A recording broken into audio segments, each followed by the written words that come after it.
dare he do things to his own computer. Fuck. Well, I Well, heard an in that Amy, I heard a Joe. Do we have an Iris? Yeah, I'm here, just munching. And I know Cody can't really talk right now because Cody is cooking. Hopefully, cooking is good. Do we have Akira? Yep. Okay. Do we have noise, Joe?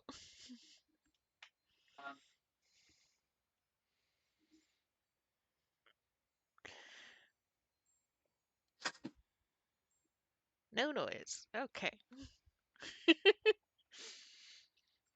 Sorry, hold on. I, as you were talking, because you're like, Joe's here, I was like, cool. That means I can get up and get water. I heard like a distant sound. Yeah, I heard like a distant Joe noise as well.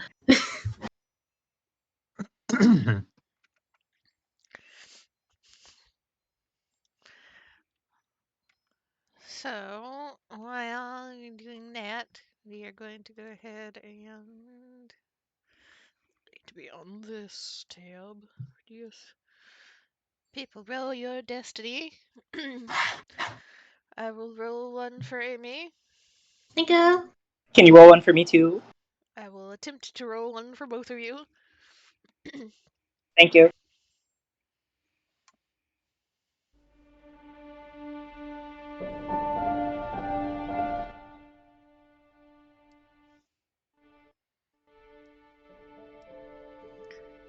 Here, there's an iris. Hey, it's not connecting true for some Damn it. reason. You're welcome.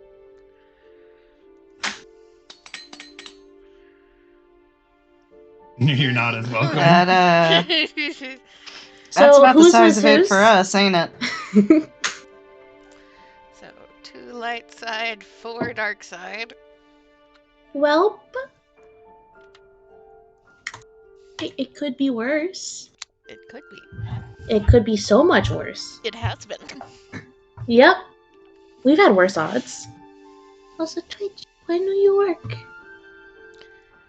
So,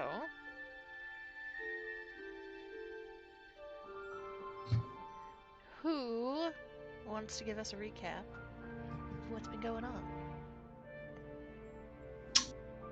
Well, it was Kane's big day in Jedi jail, which was a lot nicer than you think it would be. Yeah. He got roaming around privileges. Mm-hmm. With the accompaniment And of Kelsey. Oh, can we keep her? I think Connor would have something to say about that.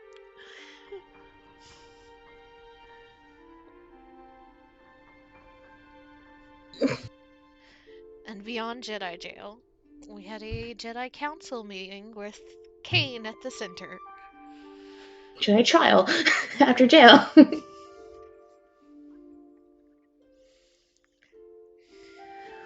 Where there was some very specific questions for Kane, but ultimately a decision that should he want to continue the path of the Jedi, should he continue to want to try and become a Jedi Knight, that he would be allowed to re-enter Padawanship, since nothing super illegal or bad could be contributed to Kane thus far, and there was concern placed on the Order as to why Kane would feel that he could not come back to the Order in that situation.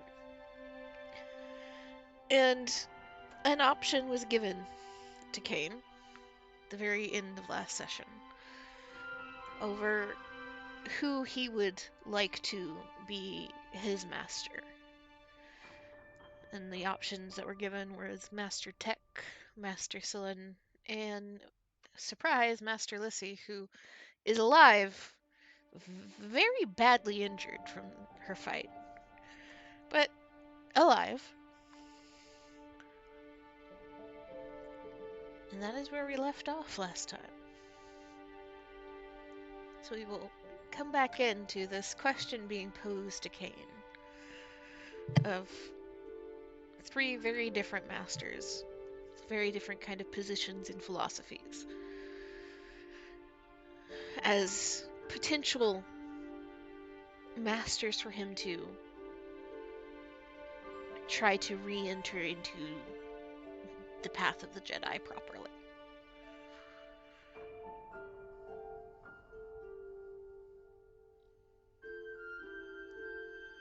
Okay, and where's your head right now? Cain feels very overwhelmed with, like, everything has gone well, but like, Lissy being there and being wounded in the way she is a lot to take in.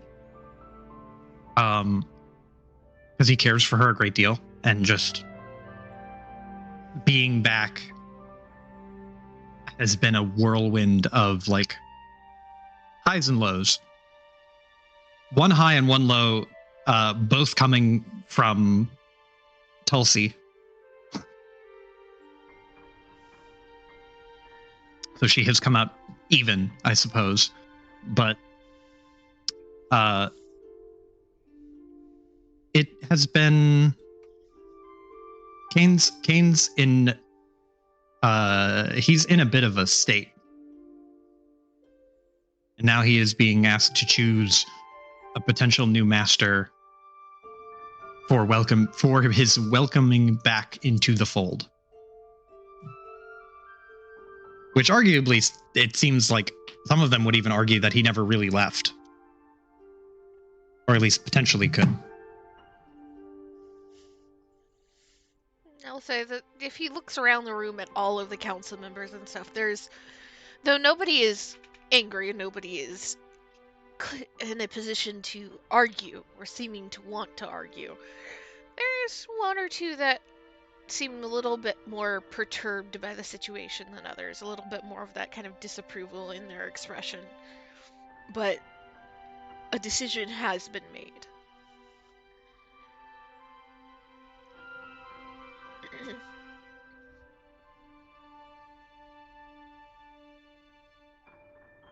Well, as far as decisions being made, Cain also has made a decision. Though he is hesitant, he very clearly turns towards Lissy. And he starts with just asking, like, Master Lissy, you mean your arm is... You're here, though. And I've always learned a great deal from you. I remember learning a lot when I was first a Padawan, but I don't want to burden you with more. Let's see, just as listening, and her head tilts a little bit. There's kind of that mischievous smirk as he's speaking. There's a quip that she normally would throw, but she's holding her tongue in front of the council. And she just kind of gives his arm a squeeze, because if I remember correctly, he is reaching out, kind of holding her arm to help her balance. Mm-hmm. And she kind of gives his arm a little squeeze, shakes her head. It is nothing really to worry about. Chelsea nearly done. Connor on the way. Was going to have to find a new Padawan soon anyway.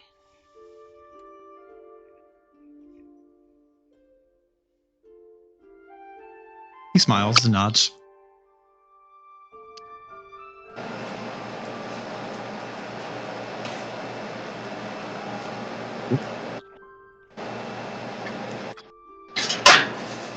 Cody? Yeah, we're gonna on mute, Kitty, for a second. I didn't know. No, I thought I thought you had something to say, but I think your mic just went hot for a second. Kane will smile and nod and say, "Well, if you'd have me as a student."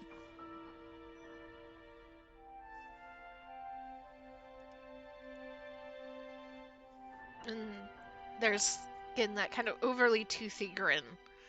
And she nods. If you're certain, would be happy to see you knight. But only if certain.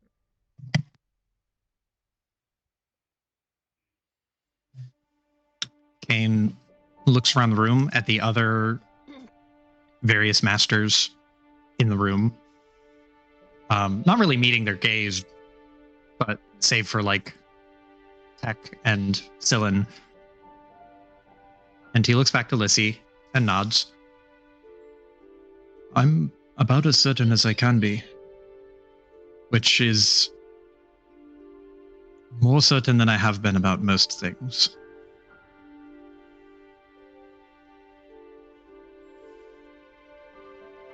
And she just kind of bows her head a little bit towards Kane. So tell me, do you know about Padawan braids, Joe? I know of them. So as long as a person is a Padawan, they have a braid or a beaded cord that they wear to signify their place. Would Kane still have his braid? I think it could go either way. Like, could I roll for it? Sure. He keeps it. Yeah, he would still have it. So she'll kind of reach up and tug. I imagine she knows where it is, and tug at his hair until the Padawan braid falls out. Mm-hmm. And is hanging there. And there's a little click of her tongue, which you know is amusement, and a nod. Once Jedi, always Jedi.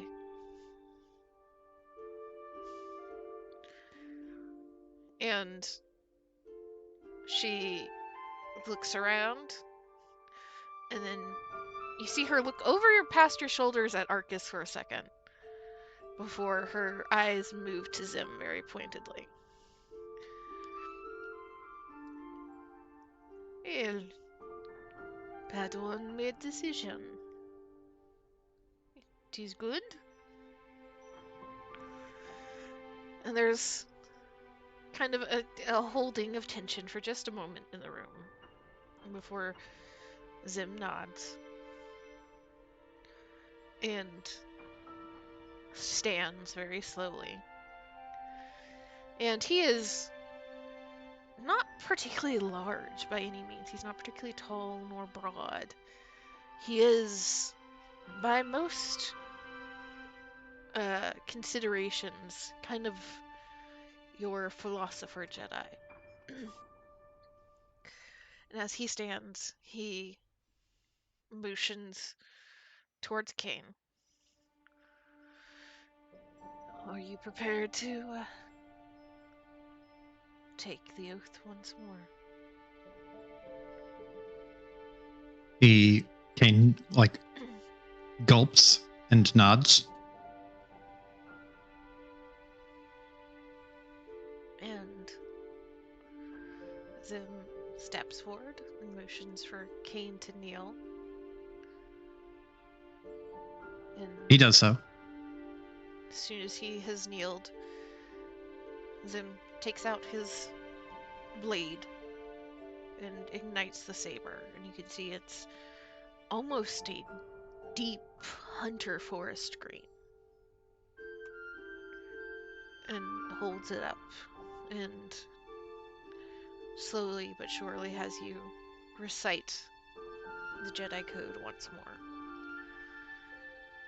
And has Kane recited the code out loud in the past, 2 years? No, not out loud. He may have like revisited the code in his head, but he hadn't. There's no way he would have said it out loud. So, tell me, where Kane? Where is Kane as he is reciting this line by line in front of the entire council, which is not generally how Padawans are taken. Usually there's one master, maybe. But now the full weight of the council is pointed towards and directed towards Kane as he is retaking an oath, essentially. I won't lie. There's an element of this that is a bit of vanity because, like, Kane is very much the center of attention, and he is not used to that, but he's not against it. He's not against being the center of attention. He doesn't dislike having all of these important and like individually powerful figures like discussing his worth and place and saying the oath in front of them. Like there's a bit of pride that comes from that.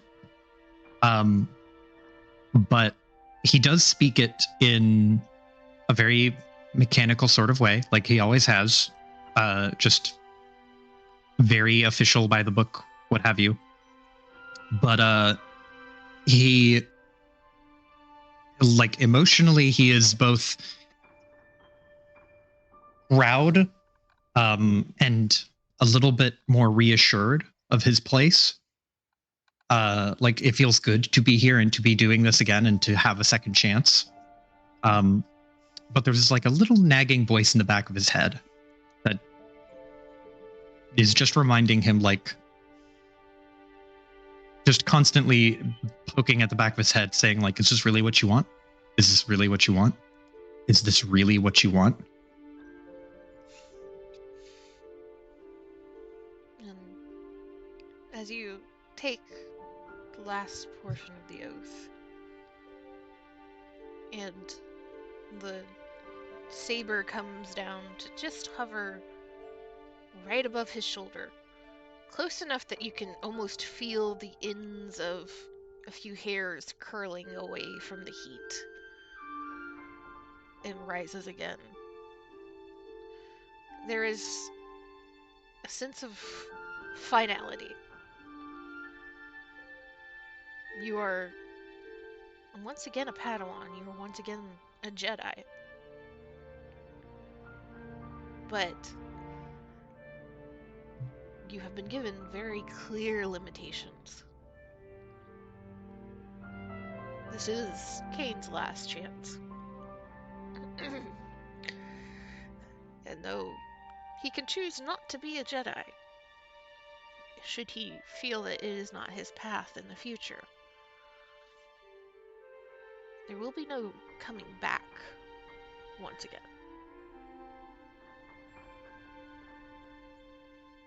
And as he stands, the rest of the council stands with him. And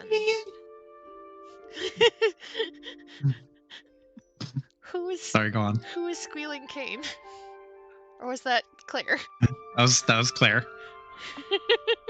Can we have that be Kane? Hi, She Claire. said cream as Cream was walking by. Either way. Tell her Claire. hi. Tell her hi, motherfucker. Everyone says hello. Hey. There we go.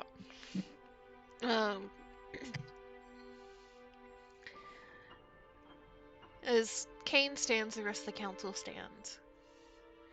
And there is a moment of just silence that hangs over the council room before Atreyu kind of clears his throat and bows. And then Scylla and Lissy bow. And once Kane does as well, there's a little nod of the head from all of the council members, almost in unison. Though You can see Arcus, Zim, and Tech are the last to bow their heads. And Zim slowly sits back down and motions towards Kane. We look forward to watching your progress, young one.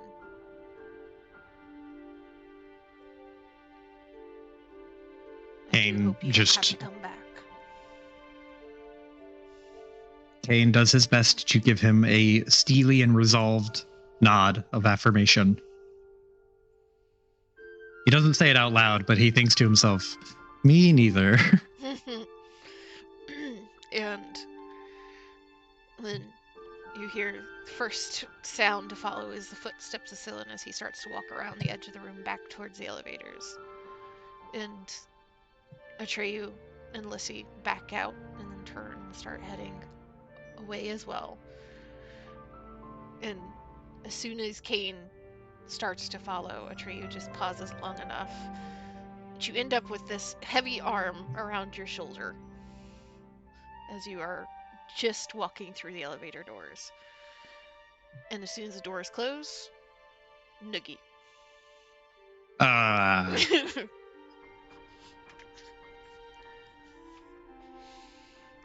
Kane just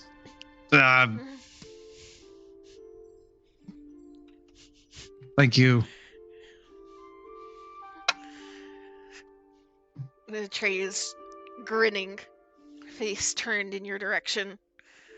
And there's a moment where you're sure that this man can't truly be a Miraluka, because he seems determined to mess up your hair in a way that somebody can only have eyes to mess up your hair that way. Huh. And then he lets go after a moment. The grin is still there. And excuse me, hold on a second.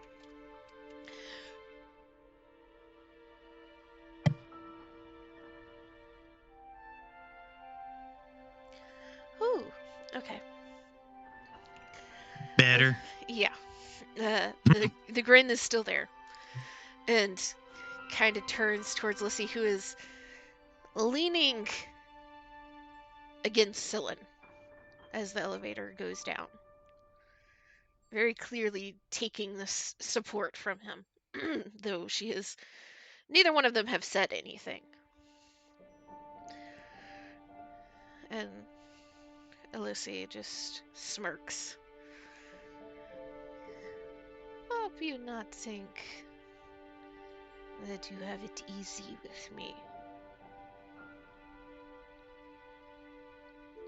Kane, like, he kind of tilts his head, and in a moment of more, like, honesty than more honesty than was probably called for, he's just like, I don't think I would have had it easy with anyone in that room.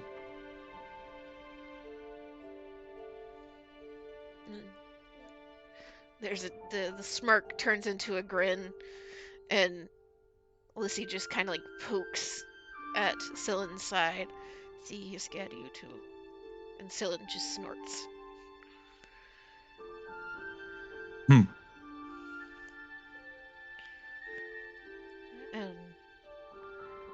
Atreyu shakes his head. Well, never thought I was going to see anything like that before, ever. So, I don't know if I should say sorry or thank you, Kane. I never want to be in front of the council like that ever again. And Lissy just rolls her eyes. One day when you have Padawan, you will be in front of council much. And Atreyu just shakes his head. Not gonna have Padawan. And Scylla's like, good luck with that.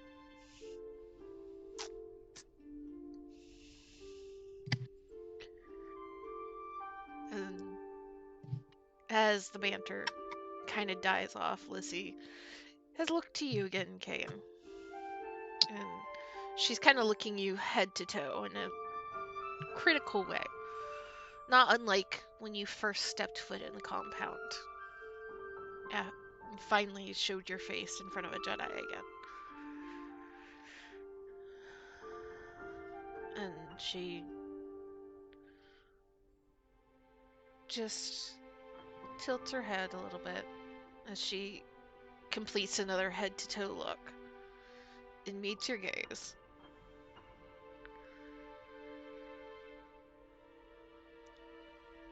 You tell me what you want now.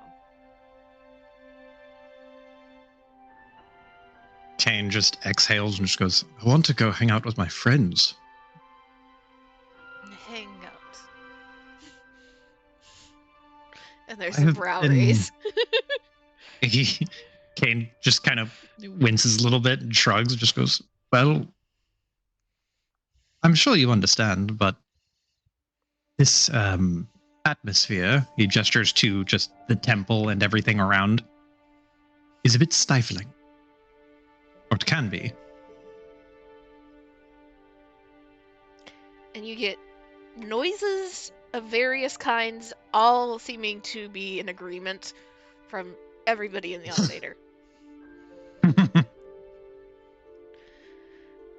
And Lissy nods. Yeah, we return you to your companions shortly. We need find Connor first. Right. I believe she went to the archives. Lissy nods. And as the doors open, Telsey is almost directly on the other side, arms crossed, very annoyed looking. And Lissy just kind of smiles and gives her a nod. And Telsey, her arms go from being crossed to just kind of like thrown wide in like the what the fuck gesture. It needed to go fast. Council meeting already started, no time to talk. And Telsey's mouth opens and closes and opens and just another what the fuck gesture. And Lissy nods. Yeah.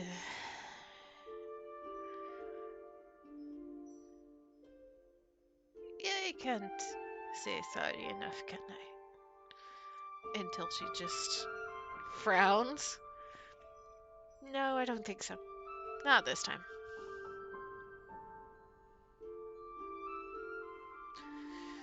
And there is a very heavy sigh from Lissy. And she just kind of like sinks a little bit more into Scylla. And Scylla, sensing quote unquote family drama, just slowly eases away from Lissy and essentially deposits her back to leaning on Atreyu instead. Huh. I think I am good here. I don't think my services are needed any longer. As he walks by Kane, gives a pat on the shoulder. Good luck dealing with everything. And Kane just gives him a world-weary smile and a thumbs up. He nods, bows his head a little towards Lissy, who also bows her head in return, and he starts to walk away. And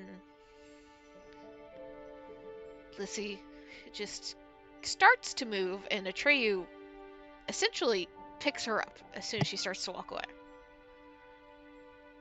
Literally just lifts her off the ground. No, you are going back to the medical wing. We took one trip. Trip is done. And Lissy starts to turn, mouth open, and he immediately shakes his head. No, I see. Yeah, you're the master. You're my master even, but I'm the healer. Huh. And Lissy's mouth audibly closes, and she frowns. And Sensing her giving up, Atreyu sets her back on her feet carefully, and Lissy turns towards you, Kane. You go find Kana, bring to medical wing, yes? Kane will nod and smile. You rest. I'll make sure she comes to see you. Come soon. We have things to discuss. Kane kind of more seriously nods. You're right. Business, I'm sure.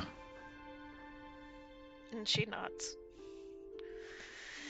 And looks towards Telsey. You should say hi to new Padawan sibling. And Telsey blinks, and her head slowly moves, and she looks at Kane. Kane does like the meekest little like wave. And she just takes this deep breath in, and closes her eyes. And then there's a single nod. Okay. Okay? I need so much explanation. And before she opens your eyes again, you get this like little prod from Atreyu in the back of like, run. Kane will just do that. He's just run. Of all of the people here, he trusts Atreyu the most about interfamily drama.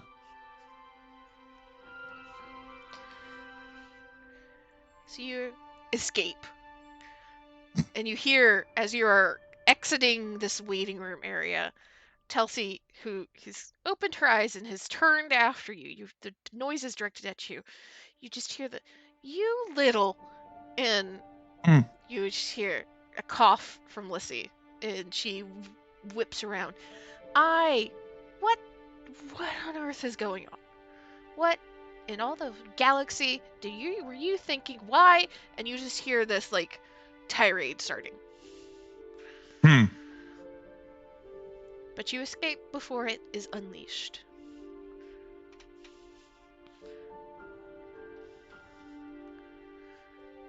Easy clap.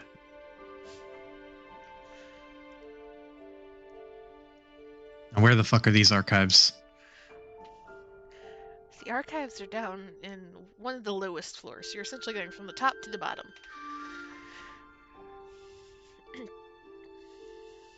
And we will have a one-on-one with Iris later as to all the shit she got up to in this time period. Regarding specific questions and such. But I imagine Kana has started into day 2 of research and questions. Iris, if you are here.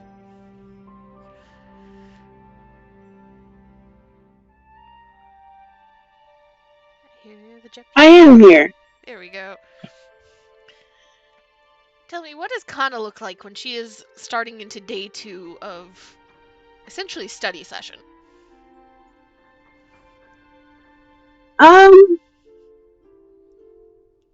She looks like an absolute nerd. Has a huge pile of books, probably, that she's been going through. Maybe a couple of them are open, kind of thing. Well, I guess they're holocrons, though, huh? Or more techy. Most of them would be holocrons, but there are some scrolls and paper books during this time period.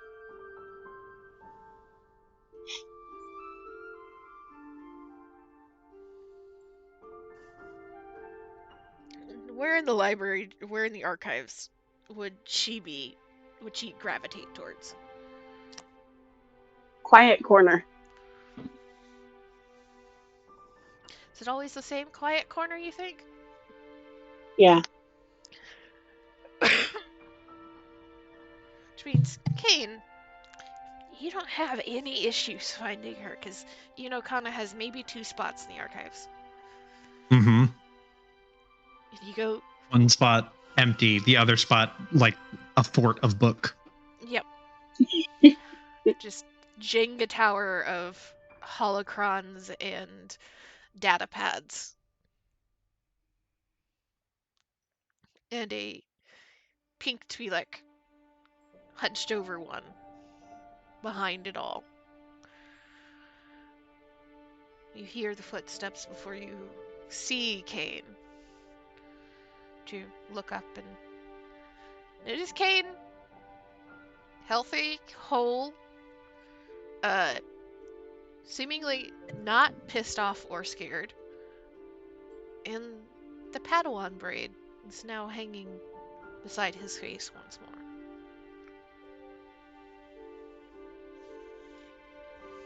more. I think she was really like deep into what she was reading, and she kind of heard the footsteps when they're a bit closer than like a normal person would recognize them, kind of thing. She kind of toned out a lot of what was around her. But when she felt the presence, she looked up, and she was actually a little surprised that he's here. It's like, Kane, what are you doing here? Shouldn't you have a meeting right now? Are you... How long have you been here?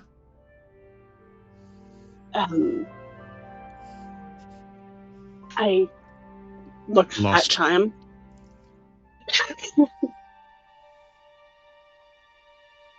I had my convening with the council already, and we reached a verdict, and after it finished, I came here to get you.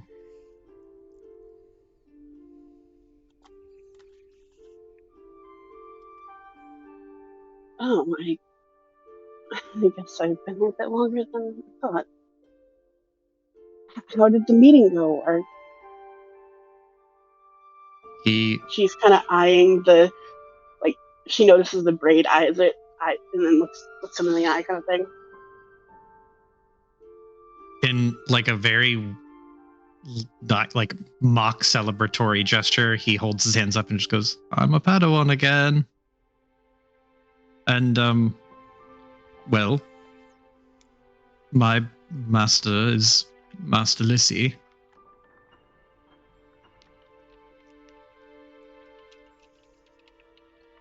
I think she started speaking when he made the little gesture. She's like, "Oh, that's great." And then he adds that, and it's like, "Oh, surprise!"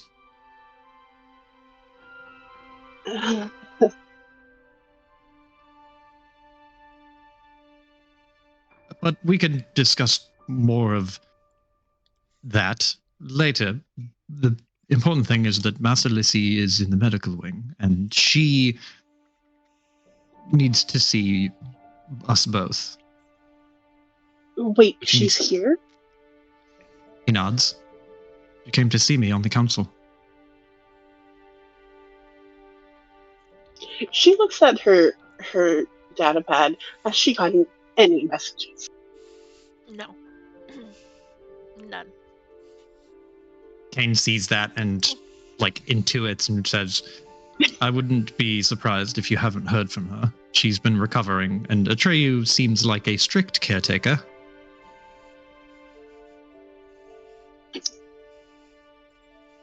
Atreyu isn't the one who's injured. He could have said something. And shrugs half-heartedly and just goes, "I'm not sure. All I know is that Atreyu was taking care of her, and she had to push very hard to make an appearance at the council, which quickly wrapped up. She was not there the entire time, only for a last-minute surprise attendance."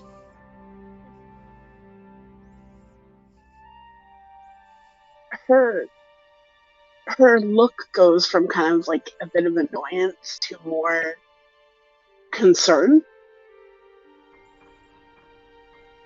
Well, what are we waiting for? Let's go.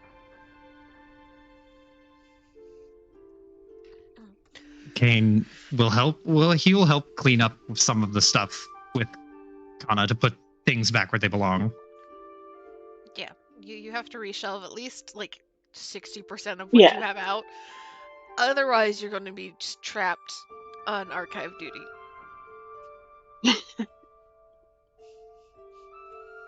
I feel like maybe Kana made like a small list or something of stuff she need to look up later, or like particular books or data pads or whatever that she wanted to look at again and reference, kind of thing, as she was putting them away. And also, to give you context, Iris, because I don't think I have flat out like told you. Essentially, shortly after you guys got to the temple the day before, Kana would have immediately been pulled aside and questioned by a couple of council members regarding interactions with Kate.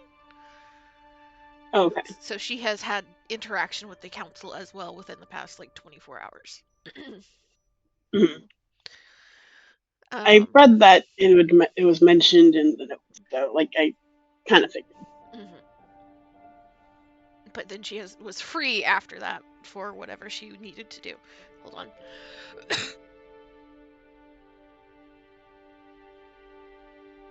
Sorry. But you are watched very shrewdly by one of the archivists in your rush to get things put away as quickly and efficiently as possible.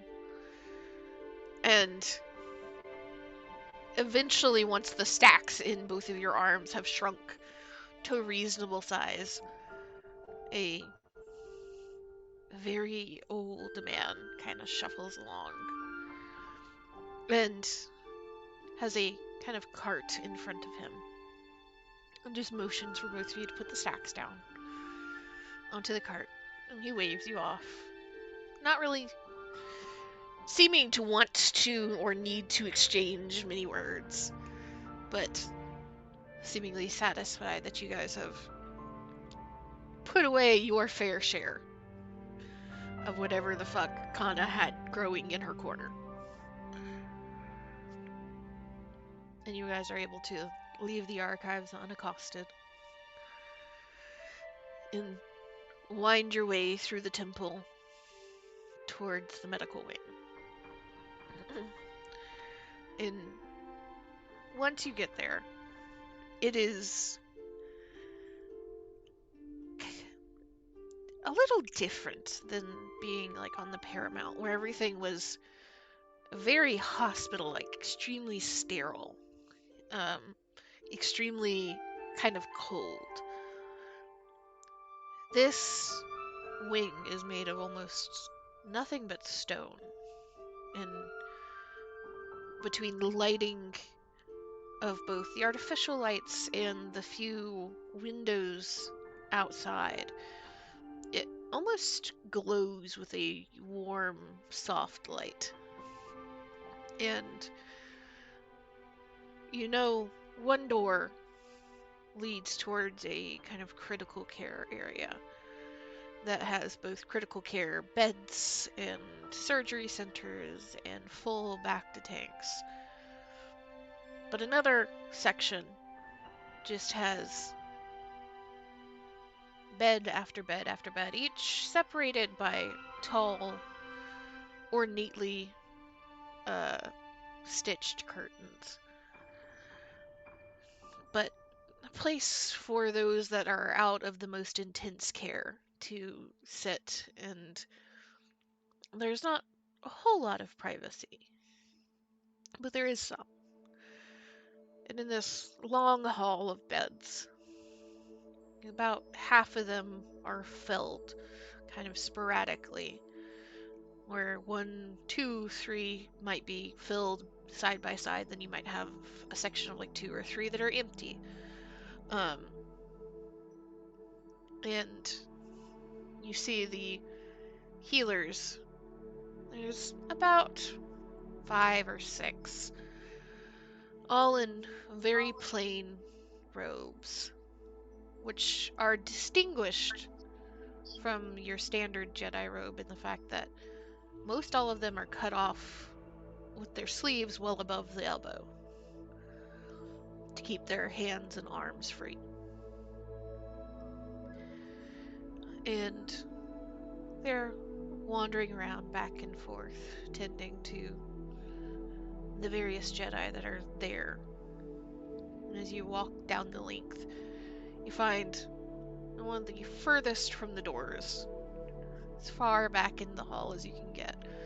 One of the last beds. You find Lissy already laying down there. Bed is positioned so she's a little upright, but she has very clearly been re-strapped into this bed and re-hooked up to a few lines of which you assume is nutrients and water and such, all funneling into the one arm that she has remaining. And Atreyu seems to be finishing in this task as you both approach. And there's a little faint smile from Lissy as she spots both of you. And she sits up a little straighter. And you can see Atreyu start to act like he's about to push her back down until he realizes she's not getting up. She is just trying to sit up more.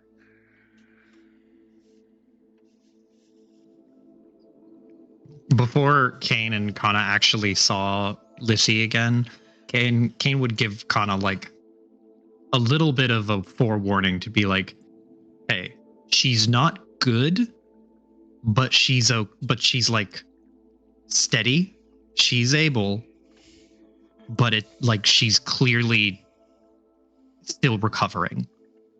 So emotionally prepare yourself for someone who's mid recovery. Just that sort of like preamble to visiting her.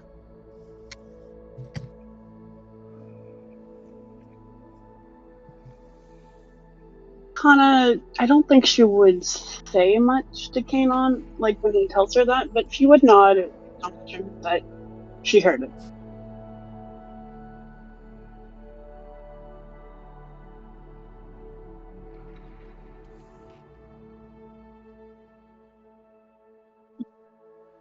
Sorry, you guys started talking, so I ate a cracker. Hold on.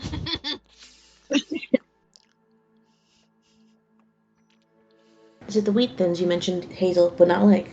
Yes. Mm. I have a weakness for wheat thins and Triscuits. Respectable. But you come around and there is that kind of battle of wills that you can see already playing out just in the tiniest way between Lissy and Atreyu. And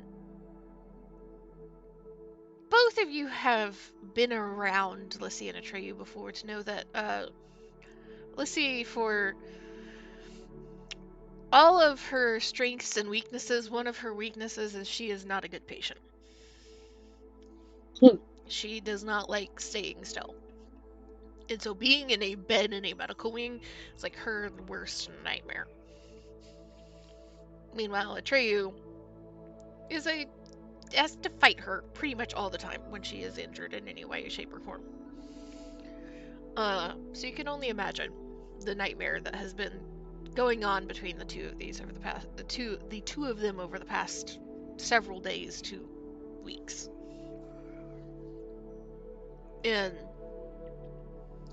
as she kind of settles into a more upright position, she just kind of lifts the one arm. And you see her make a face, glancing at the IVs and such.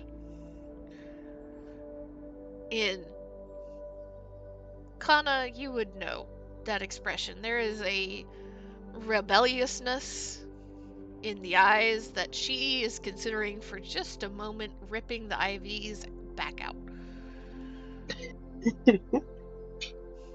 Before Atreyu just pushes her arm back down onto the bed, holding it there and staring at her for just long enough to be a little menacing. And then she looks towards the two of you again. There's a small smile. Good to see you, Kim. Good to see you made it.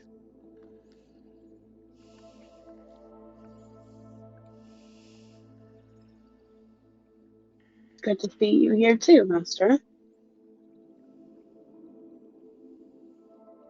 And she just kind of nods towards a few chairs that are by the bed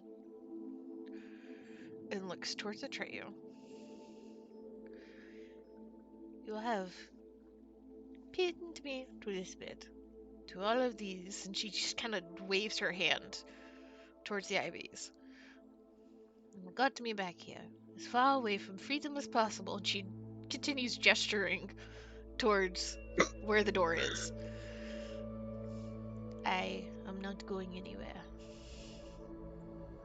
And Atreyu just frowns and then turns towards the two of you as you're making your way around the bed and points.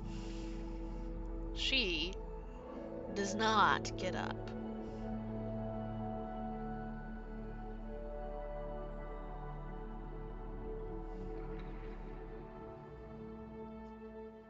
She already had her fun little romp around the temple, going all the way up to the council chambers for you, Kane. Her ass is staying there.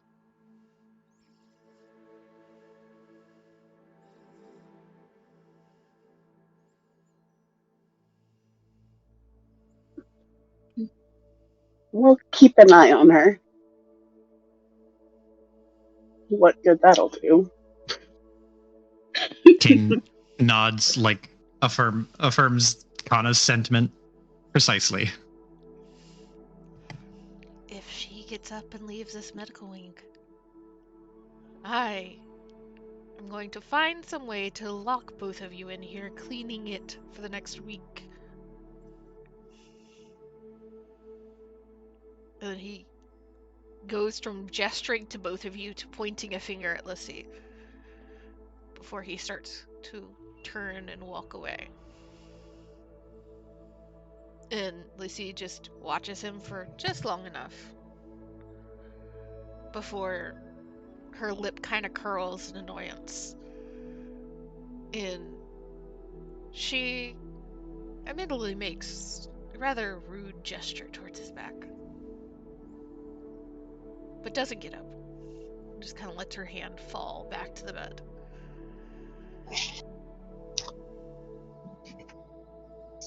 Joe is BRBing. Now, Joe. I'm back.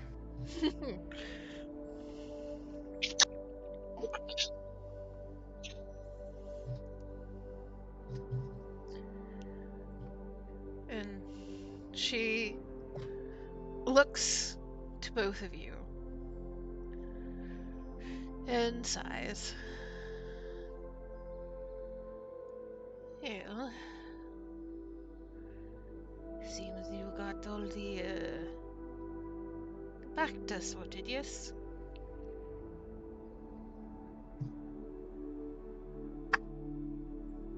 Yeah, we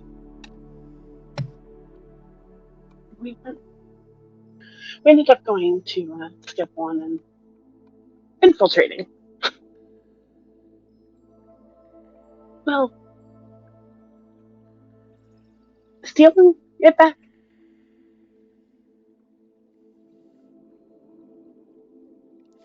Well, there's a quirk of the brow. Stealing.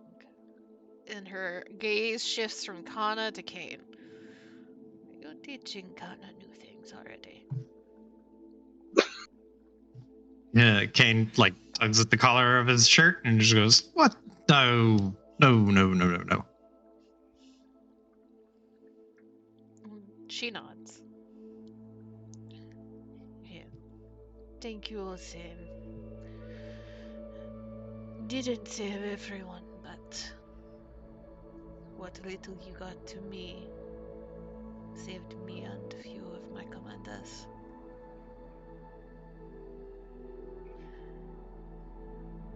And kept us alive long enough to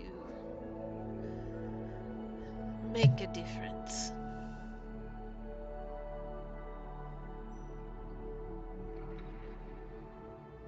Kana frowns and you can see the worry in her brow and how, like, she's trying to be neutral, but she's definitely, like, concerned about what happened and what turns out. And she'll ask, like, what happened? Lucy just kind of tilts her head one way and the other. Remember the meeting that you watched before I sent you to find EotE? Nod. They were so certain that this part of the galaxy would not have attack again. They pulled back almost all the troops. And like I thought, attack happened. Empire did not want our intelligence agents to continue to do their work. So, we were overrun. We held until backup could come.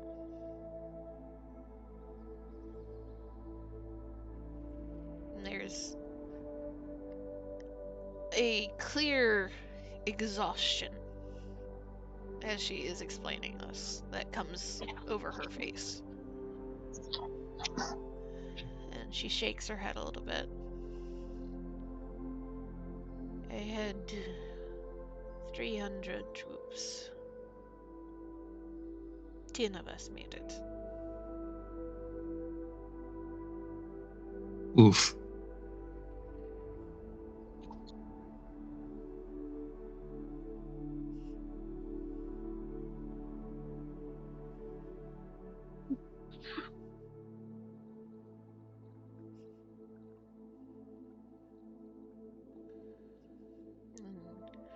She kind of looks kind of like up and down. The vision you told me about did come true. At least some of it. So I think your powers are coming into maturity.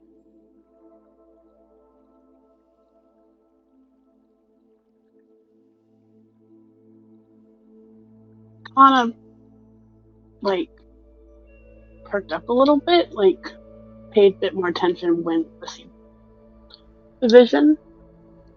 But she looks even more concerned when she says that they're coming into fruition.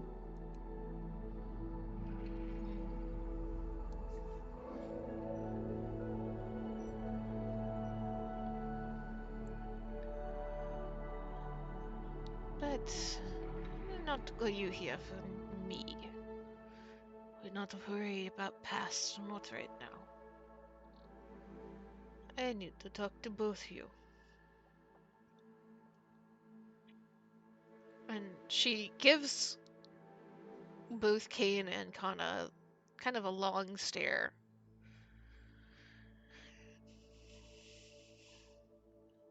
I know what is between two of you. Is that going to be a problem? Kane just makes a, you know, that face where you kind of curl the corners of your mouth in? Mm-hmm. It just kind of goes into that mode. Just like,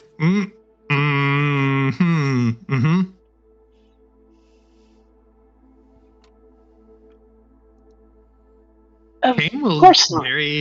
yeah, he's just going to shake his head. No.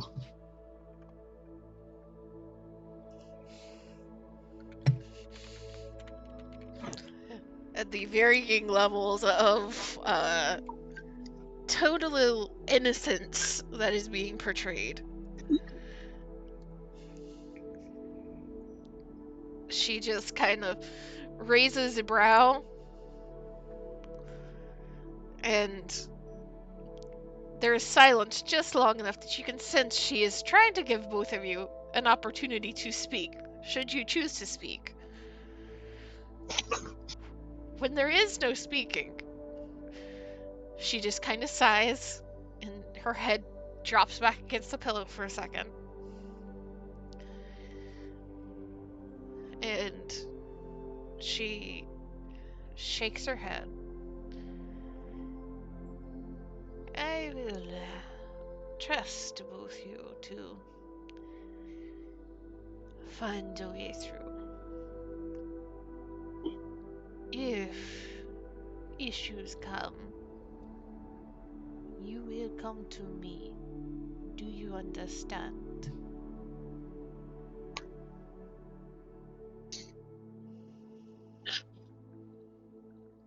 Totally not feeling like a child that got their hand caught in the jar or something like that right now. Not at all.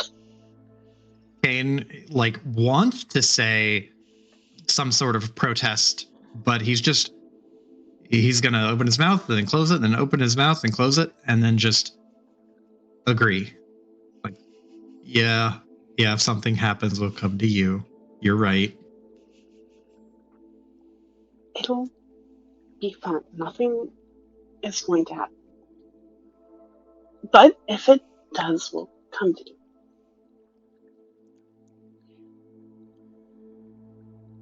And Lizzie just kind of looks at Kana as she speaks. And then looks to Kane. Kane, if Kana is indeed becoming seer, her visions may well plague you. And you will not have the freedom to understand them like she does.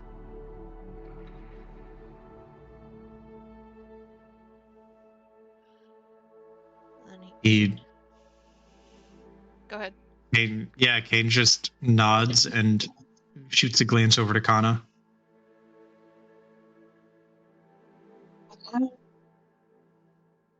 I didn't know.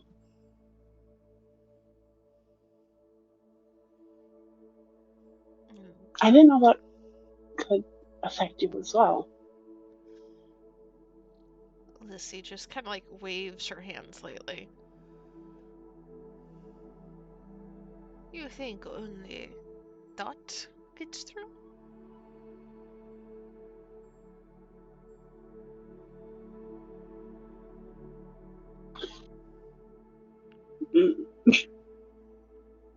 Deeper connection, longer time,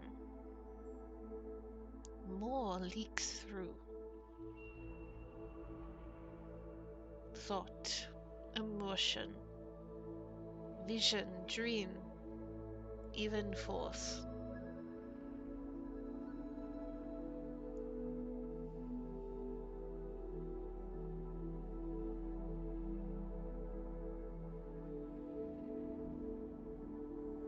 And the more you open yourself to the force, the deeper that connection will become, the faster it will become deep.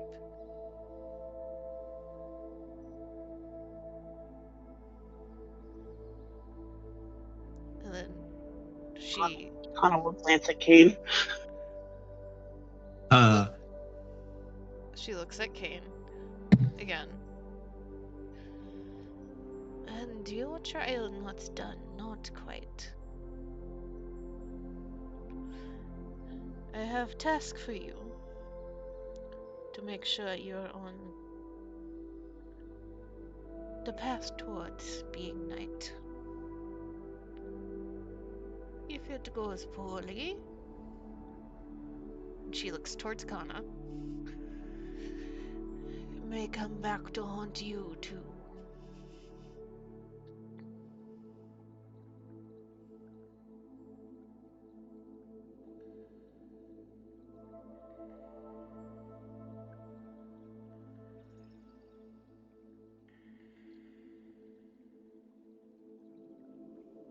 Kane nods and understands. At least he thinks he does.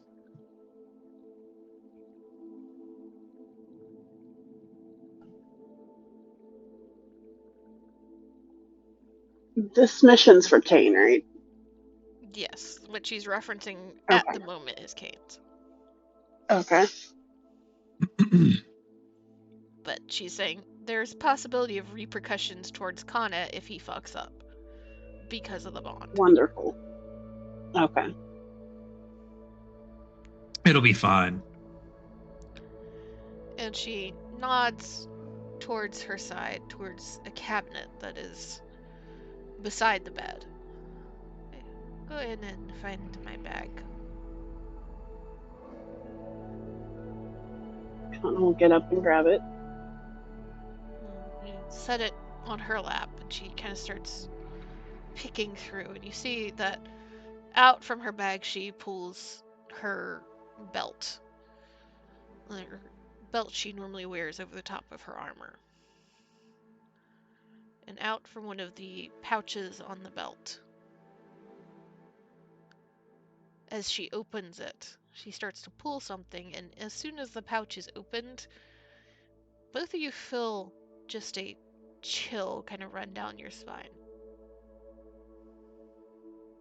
Like there's a sudden cold breeze. And from inside the pouch, she pulls a single red crystal.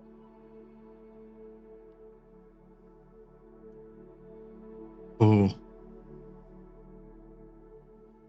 She holds it up, and as it catches the light, you can see it glowing very faintly from inside. Know what this is? Yes, Kane says and kind of nods. Very visibly, like, hesitant or wary. This came from the saber of the seers that took the arm.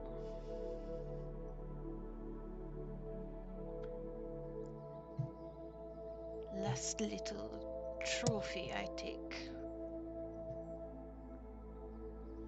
Know how saber crystals become red. Would Kane have learned that? I will let that be up to you. Whether or Your not he blood, would care right? to. Yeah. I would think that he probably learned it from Hylomia, but for the sake of, like, his covering of it, it would have been a while. So he nods and says, "I think I remember her teachings, Hylomia's." Unless he nods. These crystals are red because they scream in the force.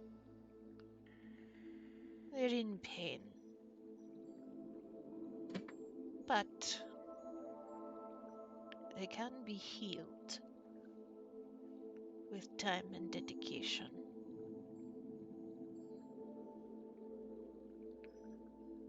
She looks to you, Kane, meeting your gaze.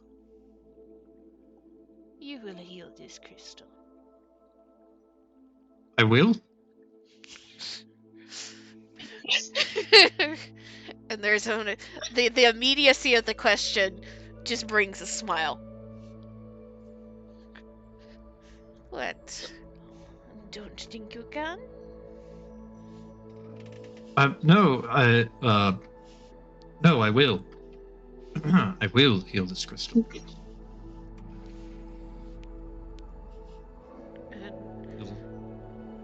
I guess he'll just hold out a hand for it. She carefully places it in his palm, and it feels heavier than you'd expect and cold, like she's dropped a piece of ice in your palm. It's not the warmth of your crystal or any of the other crystals you've interacted with.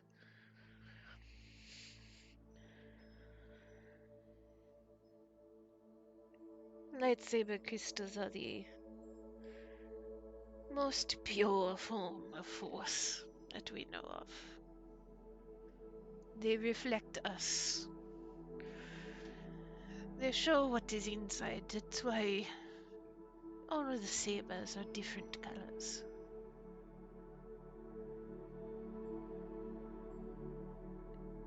You need to meditate on this crystal every day. Channel the force. Let the light side heal it. Mend it from the inside out. If you are successful, you will have another lightsaber crystal, which you can choose to do with as you want. If you fail, this crystal will never heal. It will always bleed red. It will always scream in the force.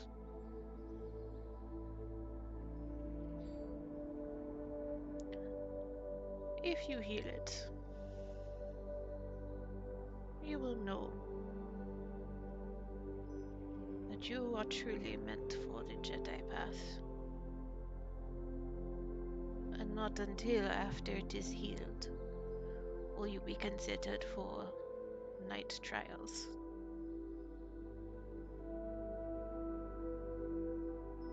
Kane looks at it and just feels the weight of it.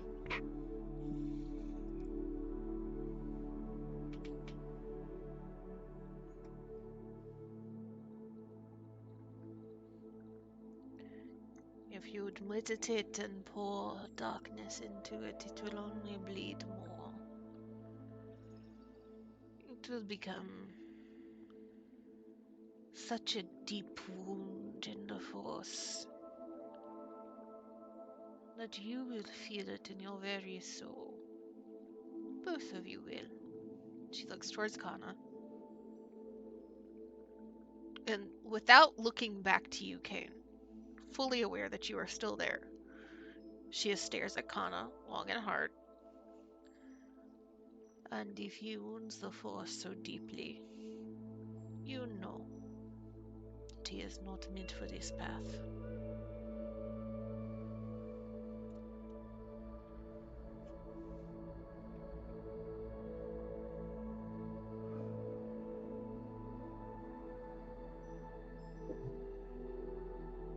She doesn't have words for that. She just nods.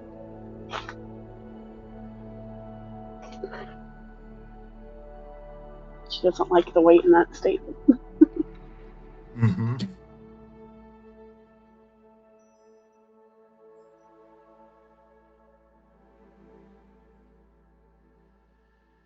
And she just kind of lets her hand drop back onto the belt. You see that she's fiddling with the belt a little bit and works her way around until she opens a pouch. Both of you are very familiar with, as a hard candy is pulled from inside. And she just kind of like twirls it in her fingers for a moment, staring at it. And then looks back towards Kane.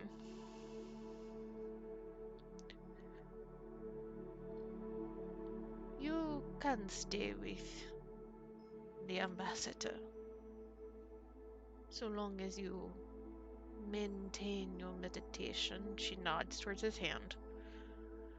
And I expect both of you to train regularly.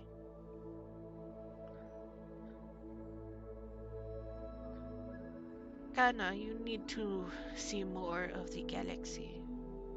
More people. Experience things that you have been sheltered from.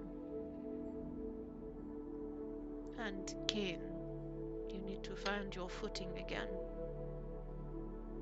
You are no longer lost. You are a Jedi now. Act like it.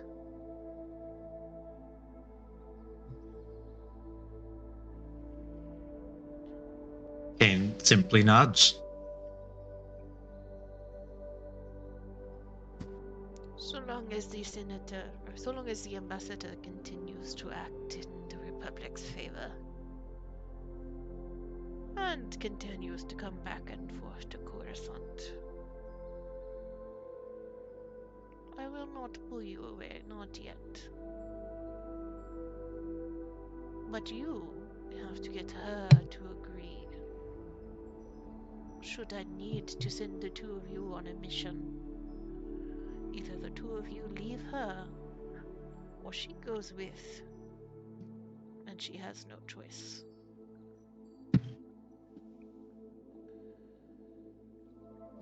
For, like, riding everything out up to now, Kane has felt pretty okay with agreeing to everything. And when he gets to that part, he is worried because the idea of, like, leaving Iffy without a choice is that he kind of hits a quandary with that. But it is what he has been signing up for. So he hesitates for a second, but he nods. I understand. I think. And she just kind of smiles a little bit, and there's almost a wickedness to the smile. Kane has not been privy to it. Kana has a little bit more of the essentially Senator Whisperer that Lissy can be when she needs to. The manipulator of politics. And she just kind of smiles and gives a one-shoulder shrug. She agree and keep, what is it, bodyguard? Or she disagree and she loses bodyguard.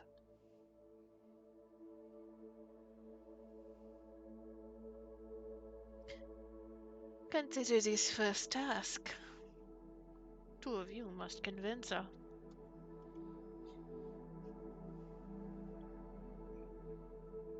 Kane looks over at Kana, and he has a pretty confident look about him. It is a new thing, but there is an assuredness in Kane that like if he would roll over and take a bullet for him, no problem. So asking her like, hey, I have to be beholden to these people now for this reason. And I want that. Kane would have no doubt that if he would be like in on it.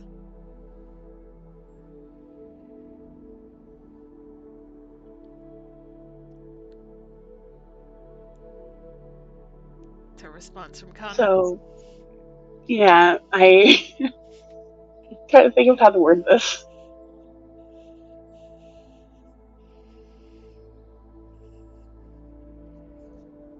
So, we're both going to still be assigned to the ambassador.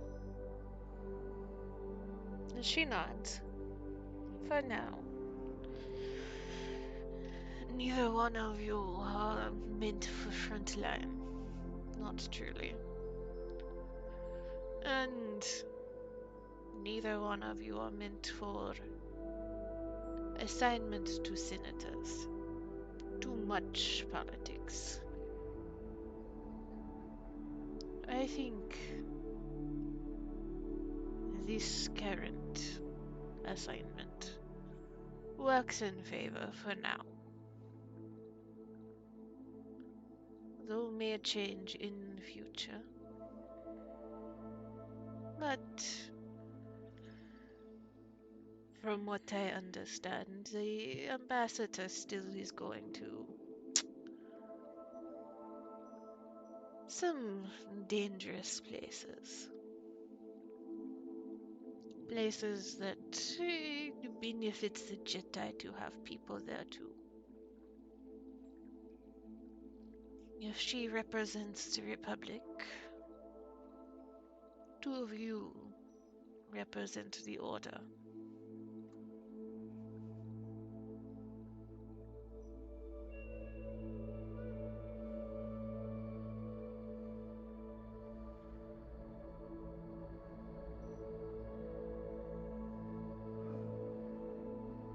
If that's the assignment, then we won't be down.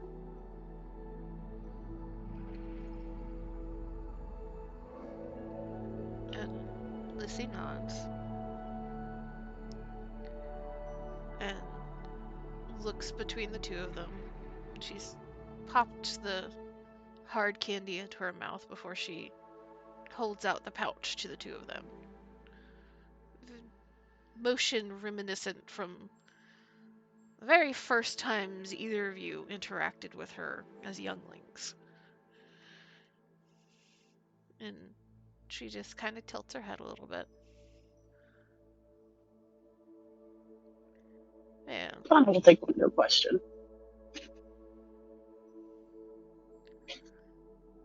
well, if that is settled, I think Atreyu is coming to make sure that I sleep. I either do it willingly or he knocks me out with something. I prefer to do it willingly. Go find your ambassador and talk to her. And she looks towards Kane. And I want you back here tomorrow afternoon. I have another matter to discuss with you. He looks a little surprised, but he just nods again. Of course.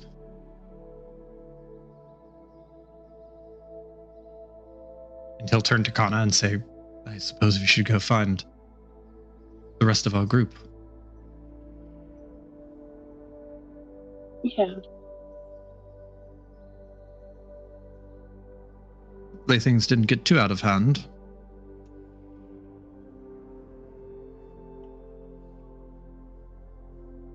I mean, we're on Coruscant. The ambassador should hold herself to certain standards, right?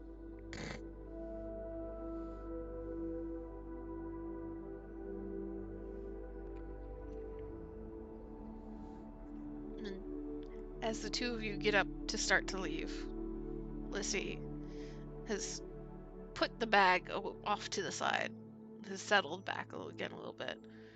And she watches. You can feel her eyes watching you as you both move. And before you completely round the corner away, she just kind of lifts her chin.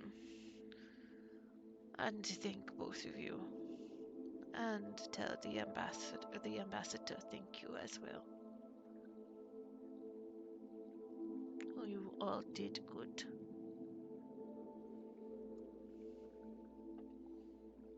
Kane smiles and nods. That is the easiest order he has been given yet.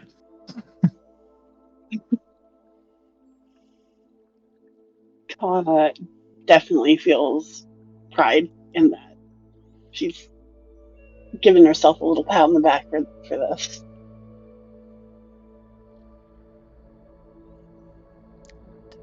You both leave the medical wing. And as you're leaving, you see another rushed in. A Jedi on a fuck. What's the rolly beds? Oh, Gurney. Gurney. I was already on deck. I was like, it's Gurney. She forgot Gurney. Yeah, you see another Jedi rushed in on a gurney. It's coming through the main doors and turning towards the intensive care. And you see Atreyu going from standing kind of in the middle towards the front, talking to some other healers. And he looks at all of you right as this gurney comes bursting through the doors. And there's just long enough for him to kind of give a faint smile in your direction before he turns and is immediately joining two other healers as this Jedi is rushed past both of you. It's a Jedi both of you have seen before but have never particularly interacted with, an older Jedi that did not move in the same circles as Lissy or Hylomia.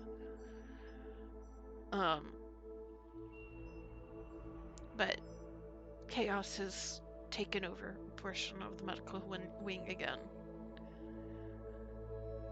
Again, you were able to walk out of the temple, a free man once more. I'm free. Though newly bound by an oath that you thought you may never be bound by again. I'm free, asterisk.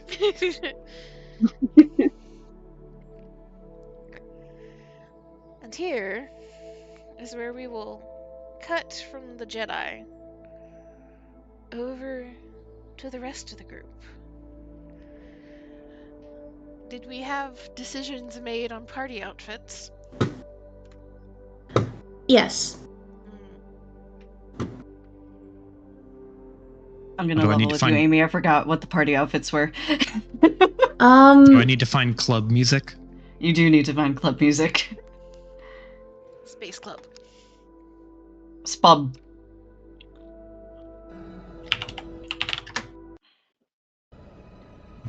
It's probably on the Tiffy board, ain't it? I found the one for tea. I think you sent yours right after. So here you go. Okay, thank you. Thank you. You're welcome. Appreciate you, We friend. picked these out like a month ago. Yes, we did. Oh, yes. Oh, these are super cute. Yes. Right? Okay. Now, important question for Cody. Would Mindy have relented to at least trying on a hat? Or a bow? Or, like, anything? Do you have to, like screw it onto her? It's literally like a dog that you put in like a sweater and it doesn't know how to move. Like it's not like trying to take it off, but it just kind of freezes. Like, And it what just, do I like, do here? It starts twitching, like, left, right, kind of shoulder. Yes, exactly. It's like, oh no, do we take it off? I don't think she hates it, but she doesn't look very excited.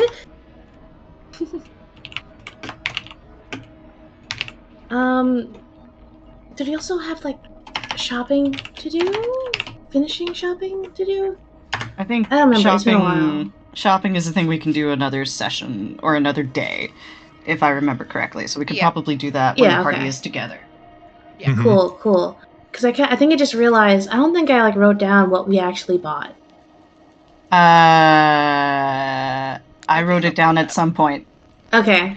I wrote it down at some point and, like, pasted it somewhere. I will Okay. endeavor to find it again, but that Okay. may have to be a project for me.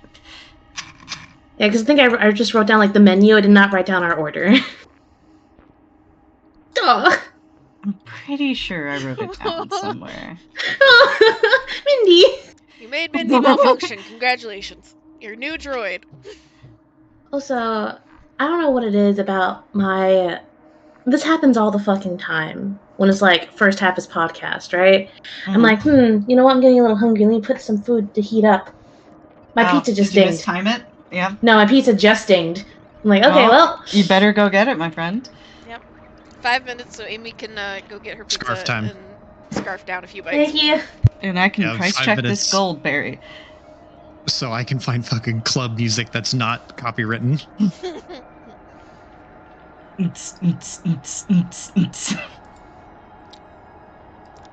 Hopefully that felt like a good conclusion to the council meeting. Yeah, I thought it was good. Man, I definitely pasted this somewhere. Where the fuck did I paste this? So I didn't really think about it until just now, but the like Lissy hard as fuck saying, I got this crystal from the person who tried to take, or from the person who took my arm, which implies like he took my arm, I took his life. Yep. She's very casual about it, though. It's Still great. based. Oh, is Mhm. it bedtime, Hazel? Is it bedtime? You're naked. It's bedtime.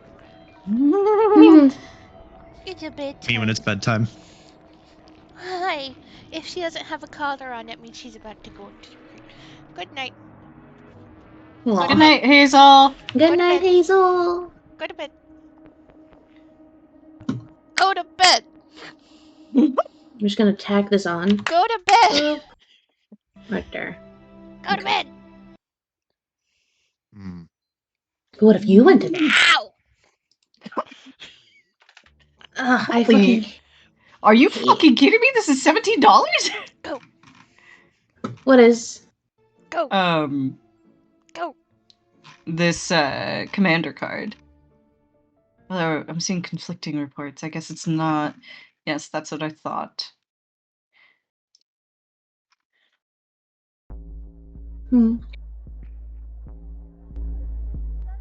Okay. Yo, this party's lit as fuck. Holy shit. Yeah, this is pretty good. This is pretty good. I'm vibing. Is this royalty free, Joe? I don't know. Thanks, Music Frankum. Chase the dog to bed. From freesound.org. Freesound.org. Sound.org. Based freesound.org. It's very low key club music. Mhm. But it's club music. It gets there. She jumped on my foot. It hurts. Oh.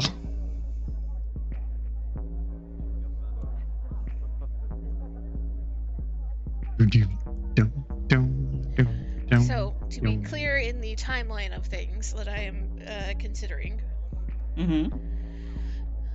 we are jumping into the evening with Iffy and the rest of the group. Mm-hmm. Previous evening, right? Previous evening. Previous evening, yes. Yeah, so we're going backwards in time a little bit. Yeah, we're jumping backwards in time. And Kane and Kana would have wrapped up a little afternoon. And be leaving the temple then to go find Iffy.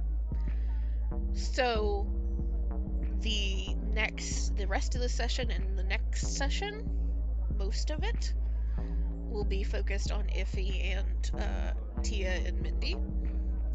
Mm-hmm. Ideally with Kane and Kana being able to meet up with them towards the end of next session or the start of the session after that. Mm-hmm. So that's where the timelines that we're looking at. And we should be bringing Matt in next session. Sounds good. Ooh. Based. Let's go. Alright, pizza has been devoured. Drink has been acquired. And Joe has found noise. So, I mean, I'm drinking soda for the first time in like months. if I recall correctly, Iffy, Mm-hmm. you decided that this was a tropical themed party. Yes, it's a tropical themed party, which Iffy definitely didn't decide because she has a bunch of umbrellas, cocktail umbrellas that she needs to get rid of, and that these are festive. So, let me see here. I'm just drag in a whole bunch of icons so that you can see some of the people that are here. Oh, nice. That's helpful. Thank you. We have Inara, the senator from Zeltron, plus her entourage of other Zeltronians, some of which are biologically Zeltronians, some of which just call Zeltron home. You also have Senator Kai from Vina. The one that is both closest to and distant from Apes for various reasons. Whether you decided to invite her or not, Lysandra is coming. Of course, of course. Where are they? Zelina and Ryzen are both there. Mm-hmm. The squad. Fook. Where are they? Okay, give me like 3 more minutes because apparently some tokens did not save properly. That's okay. I am finishing up sorting through this box anyway. So that it works out well for me. Cody, you've got me looking up like dog formal wear. Went down a rabbit hole that she did not think she was going down tonight. Oh, these are all lands, okay. Oh, and an increasing devotion. I love that card. Okay, this is hella cute though. Love that band ass card.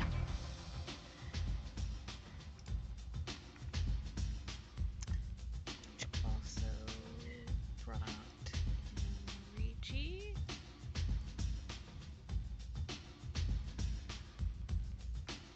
And have Dahlia with him.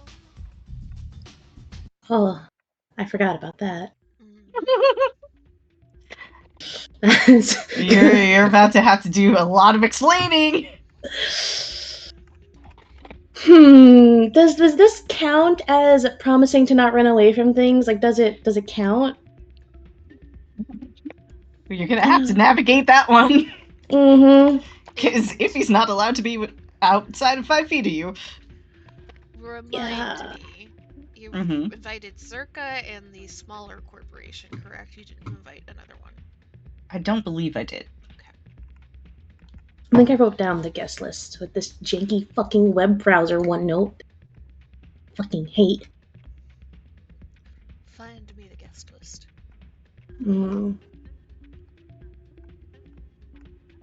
A couple of corporations. I think it was Circa, and then the small, not known. Not known. Not particularly well known. Modified Technology Systems, I think it was called. Mm-hmm.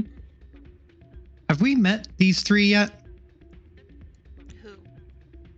Those 3? Yeah. We've met the middle one. She was in Iffy's first solo coruscant session with, well, not solo, but you know what I mean. Yeah. The first, like, ambassadorial coruscant session. Oh, Indira was passing through. You saw her, but you did not interact with her very much. Spotted. Gotcha. Mm-hmm. This one, and then... Where the fuck are you? I have a giant Pinterest board of Star Wars NPCs, and I know which one I'm looking for, but it's lost. This is why I make just my Roll20 is literally just a million folders of all the NPCs. That's all it is.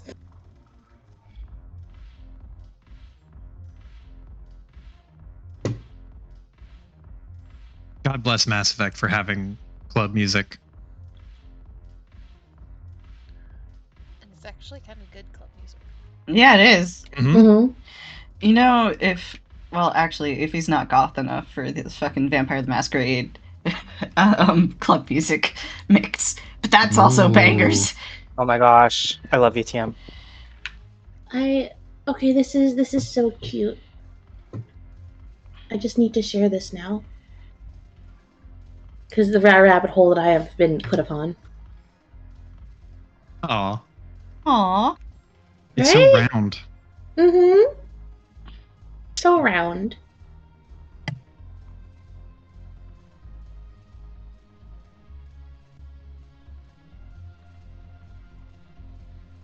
Actually, I need to get Sailor a suit. For all the dates you're gonna take him on? A little bow tie. Wait, what if I get him like the little actual sailor, like dress white? Or the dress blacks. Or not black, sorry, blues. This one, and then Oh, that'd be so fucking cute. where is it? Also, I found Elaine as the dog. Again. Again? A different Yeah. dog? Yeah. I'll put it in living room chat.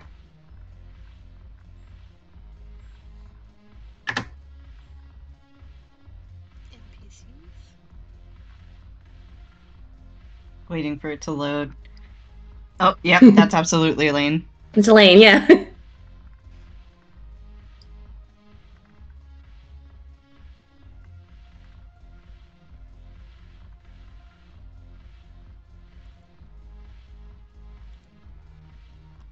Yes.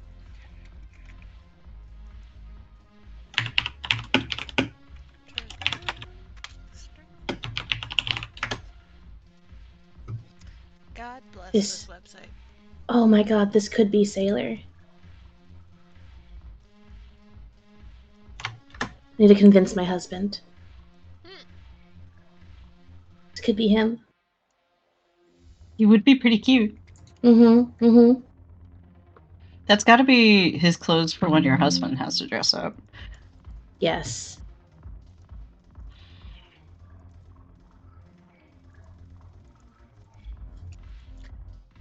Why didn't we save correctly? I had my shit together. I thought I did. That was your first mistake. Foundry just hates me some days.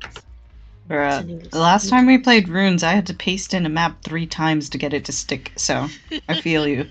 And fucking Augie was still in the void. fucking void from the good place. SpongeBob Squidward future.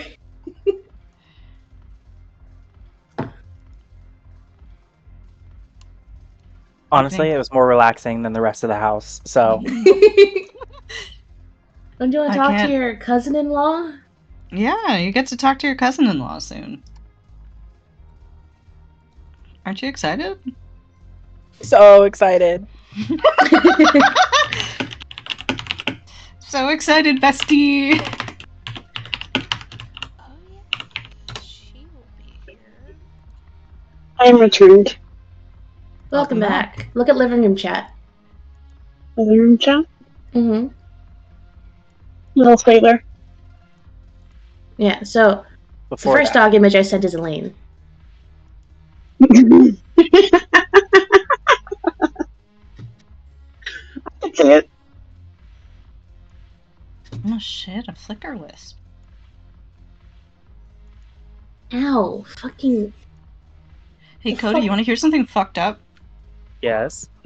Void Winnowers are $35 now. That's the Eldrazi that hates even numbers? Yeah. 35 fucking dollars. That's what Eldrazi players get. Hey, I resemble that I remark. that wasn't at you. It was just in general. The general statement. It's okay, you're allowed to call out Joe sometimes. For playing Eldrazi, absolutely you are. I'll never forget. Yeah. One of the first games of us learning how to play all the fucking wheels. You, look, wheels, I maintain, are not the worst thing you can have done to you. I agree. As a first in the game, wheels at least teach you how fun drawing is, which is nice.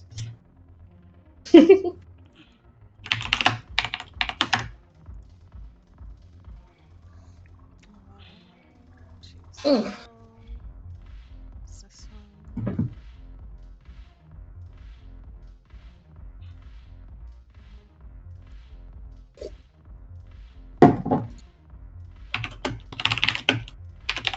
Someday I will introduce you to Gaddock Teague, and then you will know true pain. Yeah. No! Why would you do that? To punish Joe, mostly. You know what? Valid. This is bullshit. I like that I'm I'm just over here in the corner every time y'all start talking like real deep magic stuff, just like I have no idea what's going on. I just want to look at my Same. dinosaurs. I just like having them on my board. I just like It's the almost- pretty pictures. Mhm. The quickest turnaround though, Kira. What? Just like it's like, oh, I'm gonna use it on Joe. Yeah, you know I'm fair. It's Fair. always morally correct to clown on the Eldrazi player. Can we explain why? Because I don't know Yeah. why. Okay, so Yeah. Eldrazi, they are very hard to deal with once they hit the table because a lot of them have really nasty triggers on cast, especially the bigger ones. But they also, a lot of them have things called Annihilator, where when they attack, you have to sacrifice that many permanents. So they'll have like Annihilator 4, for instance, which means Jesus. you have to sacrifice 4 things, and that includes your lands when you get down to it. Jesus. They also have a lot of ways to cheat out the Eldrazi, which are all very huge creatures. They're 12/12s with like trample and flying to start. And then they also have Annihilator, or one of the Emrakul's puppets you for a turn after it's played when it's cast. So you can't even fucking counter it. It still counts. Like almost all of them are colorless, so their decks are fueled by artifacts, and they have a bunch of stupid artifact things that again just let them get out these huge monsters much sooner than other people can usually get their board states together. And even if you can get your board state together, fucking rip your board state as soon as one of those things hits. Yep. Sorry, lightning just or thunder just clapped here, and it was fucking big. I love holy moly.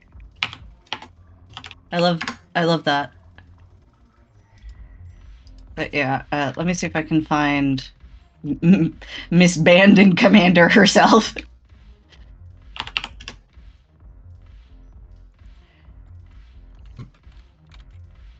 Alright. So I will put this in magic and talk while Z is making tokens. But if we look here at Emrakul the Aeon's Torn, she costs 15, right? But she's gonna come out. That 15 means nothing. She's coming out like turn 3, maybe turn 4, right?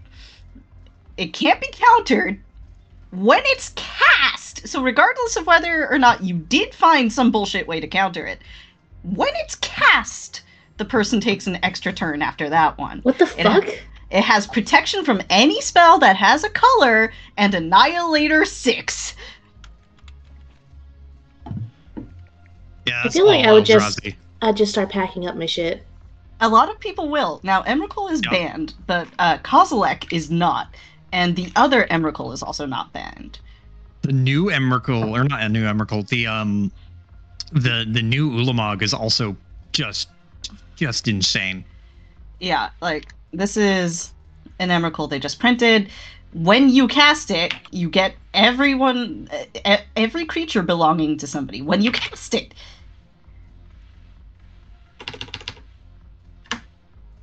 And that madness cost, that means that if you discard Emrakul, you can pay 6 colorless mana and get it out onto the field.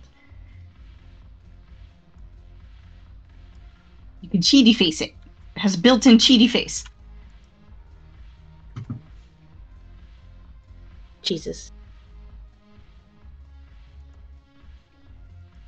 The nicest one of them is draw 4 cards, Annihilator 4.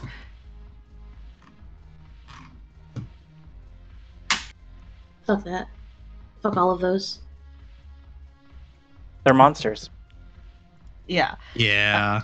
In universe, they are they basically live in the space between worlds. They were from Zendikar originally. They were sealed there. Yada yada. They're the magic Cthulhu people, basically. Mm. And all it takes is one little Kithkin to shut them down. Yeah. Yeah. We'll all be glad of Gaddock Teague then.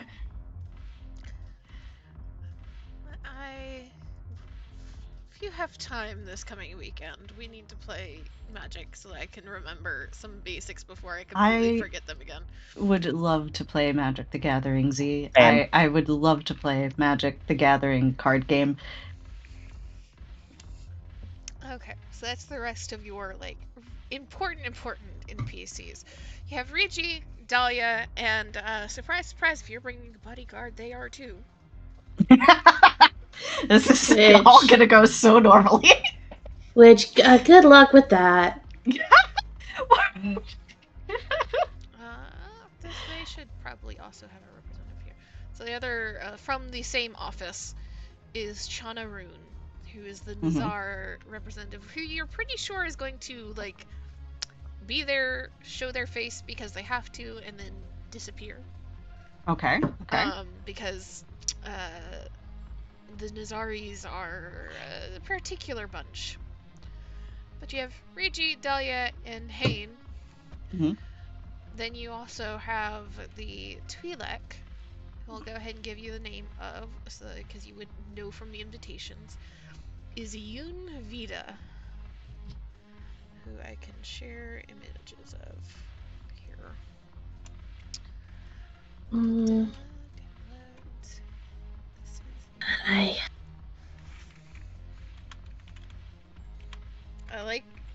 I hear the steam in Amy's brain right now, trying to figure out how to spell this before I give it.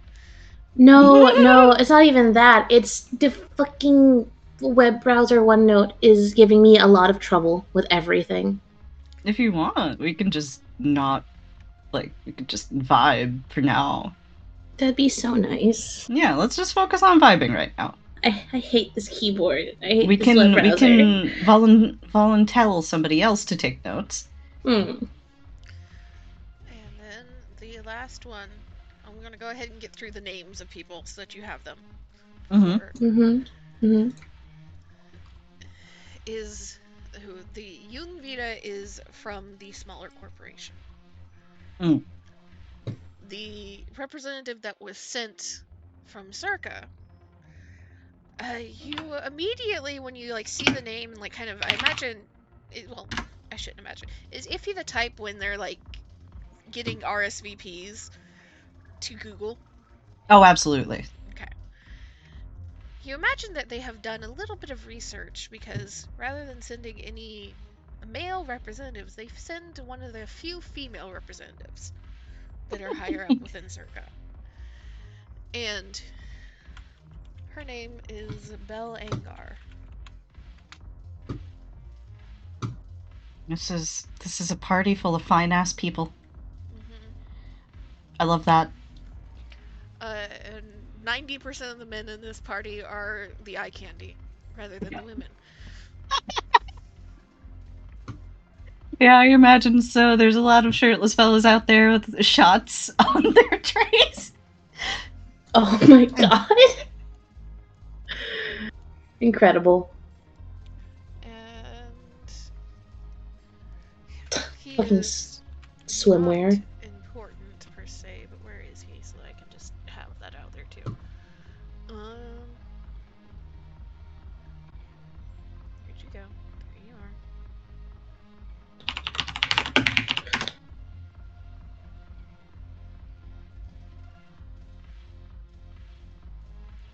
So much like Iffy having Kane as a longer time bodyguard,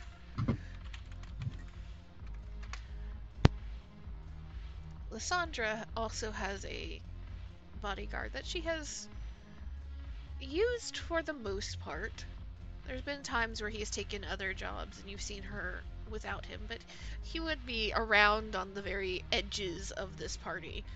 But I don't think would have interacted with him enough to be particularly prone to talking to him. He is an option, but I don't have a token for him right now either. It's fair. But his name is Nejdon, and I can share his picture as a Pantoran that she has picked up as a semi-regular bodyguard.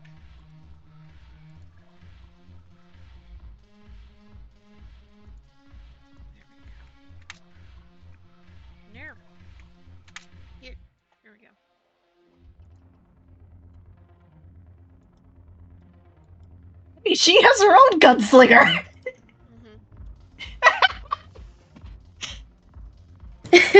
Yo. Yo, the club's only big enough for one gunslinger. These two lock eyes, and it's gonna be like Pokemon trainers. Hear the battle music start. It's like when someone shows up with another Pikachu, but with a slightly different, like the ruffled hair one, so you can tell them apart.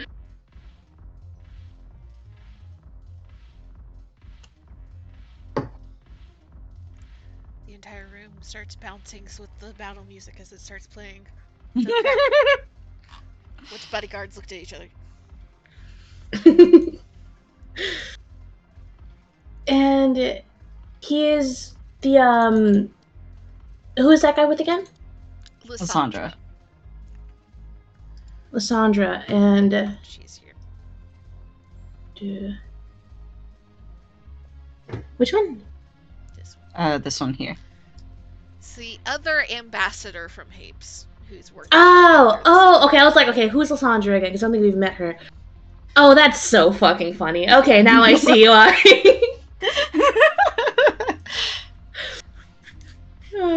That's incredible.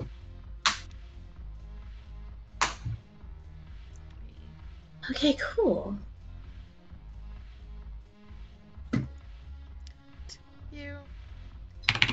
So, does Iffy plan a grand entrance for herself? Absolutely, she would. Tell me about this grand entrance. Oh God. When I said absolutely she would, in my head I was like, but Kira has no idea.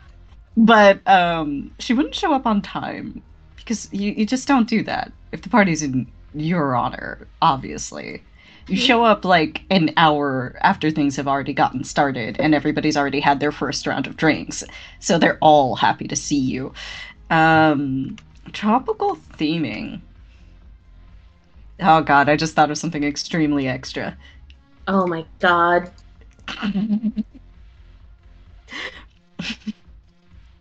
What if she arrives in a giant flower? Oh my God. How do you move the flower? It's like a parade float? Like, what is this? People show up in parties from cakes all the time. This is not that out there. Like a clam. Yeah, like a clam. Like a clam is actually a good call. Yeah, let's do a clam. Does she like throw out the like plastic flower, like floral necklaces thingies? Was she immersion?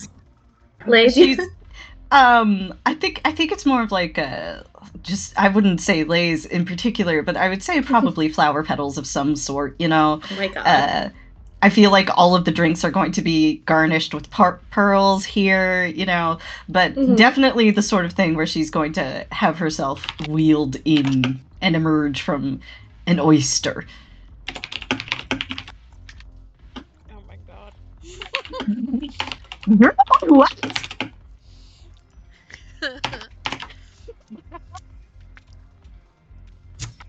So the party gets started and is underway. It starts off pretty well.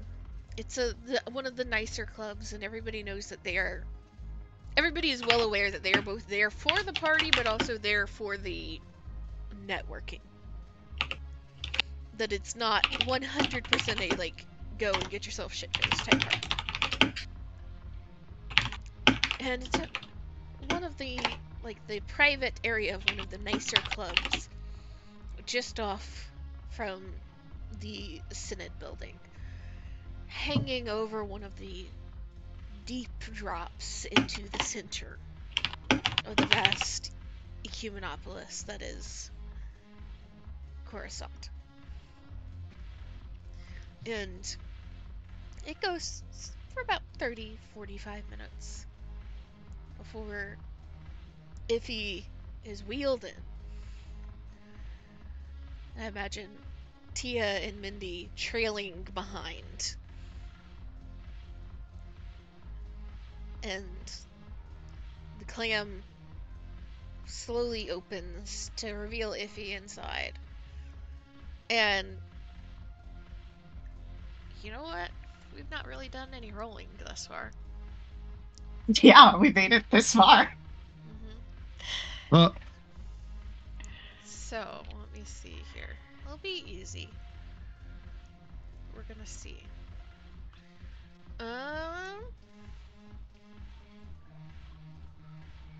Roll me a charm with 1 purple. See how Okay. impressive you manage to be. All right. Charm with 1 purple. We can do that.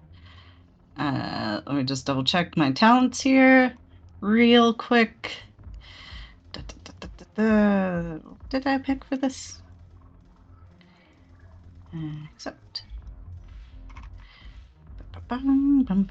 Yeah, I think I put everything into the negotiation, so I'm pretty in the clear here. But yes, all right. 1 purple, you said, right? Mm-hmm. Oh my god, if. Okay. Yeah, pretty good. Pretty damn good. As the clam opens, you hear the murmuring and then the applause.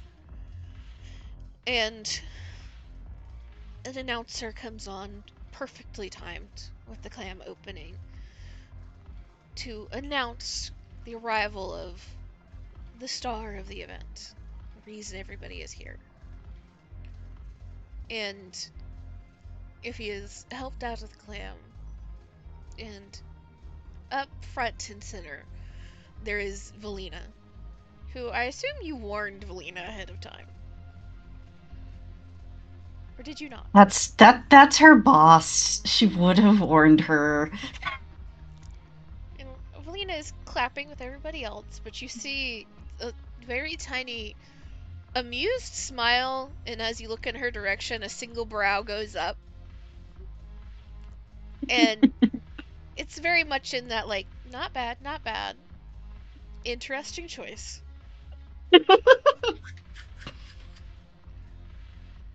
And she just kind of steps forward and takes her hand to shake it in front of everybody. It's part of the showmanship of she did it, under my office. And looks around to everybody else.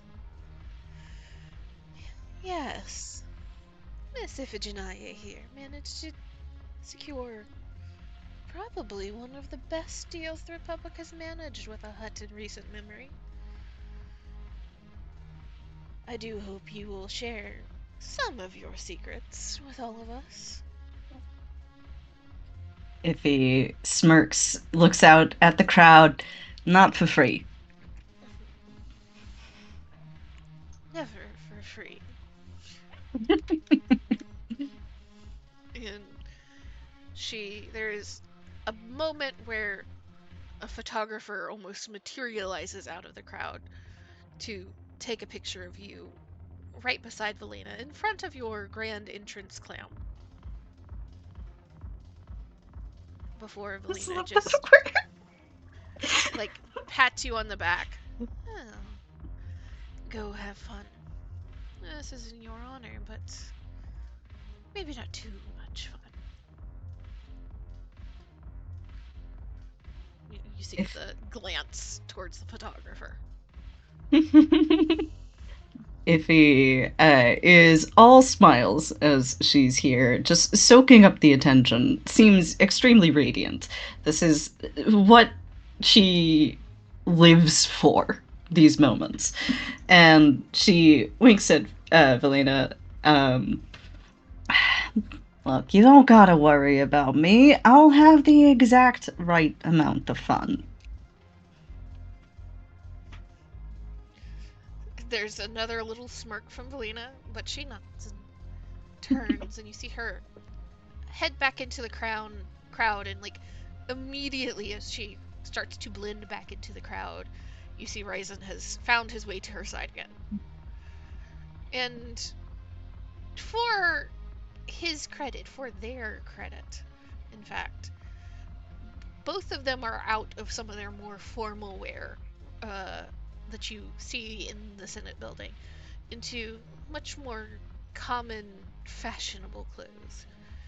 And Ryzen, you never see him touching Valina usually in the Senate office, but as soon as they are side by side again, you see Lena just to snake her arm into his.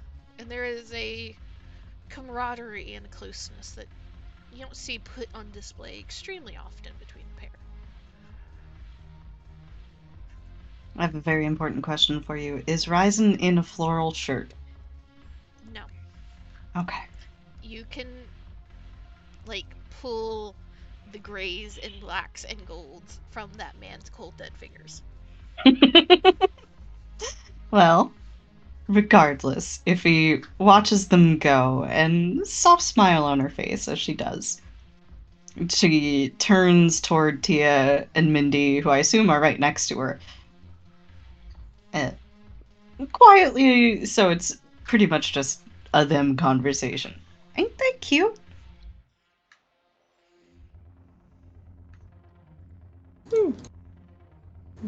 Tia just nods with a little smile. I feel like at this point, she looks to Mindy and looks to Ippy, and she kind of just like does a little stage whisper of like, "Oh, we allowed to talk to you now? Mm-hmm. Or do we still have to not interact at all?" Iffy will make a show of rolling her eyes as if she's offended, but she's not really. Don't worry, it's a party. The rules are a little slacker here. Just a Do little we bit. still address you as Your Highness?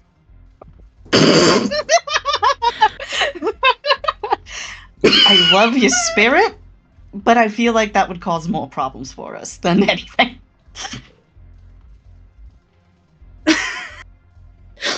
It's like Tia has to just like cover her mouth to just hide just laughter.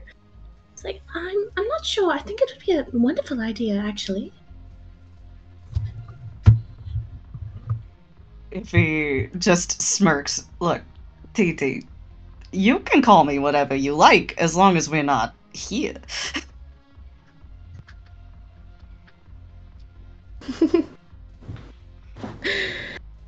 She just smiles and lets out like another breath of like, ah, if only we just call you Your Highness in front of other people. That'd be fucking rich. It's like, alright, I guess we'll stick to Miss Fell. I presume that's alright. In front of others. Yeah, that'll do just fine, I think.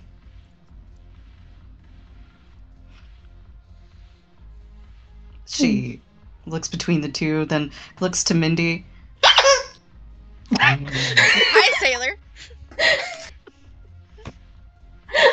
Sorry. Excellent comedic timing, Sailor. He genuinely does have this strange ability that at least like once every 6 months, it's just perfect timing.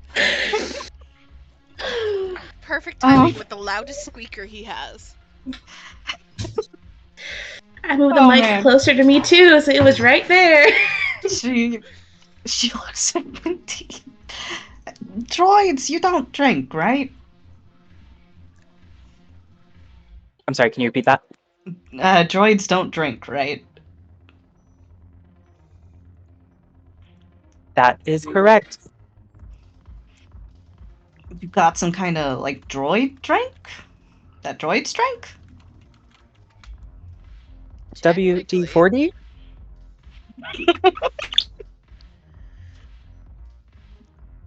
Technically, there are droid bars with droid drinks.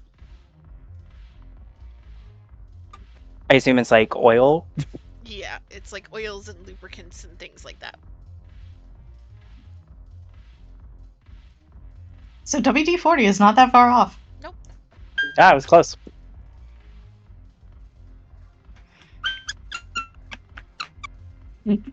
I see. If he will look to Mindy, then hail down one of these server lads, and try to see if she can get drinks for everybody, including a droid drink for Mindy, as the party starts partying. At first, there is a little bit of confusion. When you're like, oh yeah, and a drink for the droid. And he looks Mindy up and down. And you see his mouth open and close and open and close in one of those moments that is unique to the lives of a waiter or waitress in the customer service industry, where somebody has asked for something that they don't even know if it exists. Like, can I have a meatless steak, please? Mm-hmm. And he just kind of tilts his head after he's closed his mouth again. I will look into that for you, ma'am. I will do my best. Yep. Turns and immediately starts heading towards the bar. This guy's worked with Havens before. Yep. It is very clear that this bar has been frequented by some, like the Hapens and other planets similar, that they have put most of the serving staff to be male. There are still a few women in and around, but it is a slightly different vibe than what you would assume just walking into this bar when it is not being sequestered for a party. Valid. But he will eventually come back with the requested drinks for Iffy and Tia, and not nearly as fancy, but a good metal cup with just some nice machine oil for Mindy. It is the best that he can do in such short notice, but it is an attempt. Mindy will bow her head. Thank you. No problem. Sorry, we don't really have much more on tap for you. But yep, if you need anything else, the bartender can definitely get some more.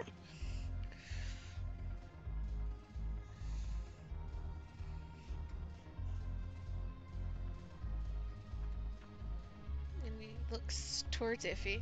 Anything else, ma'am?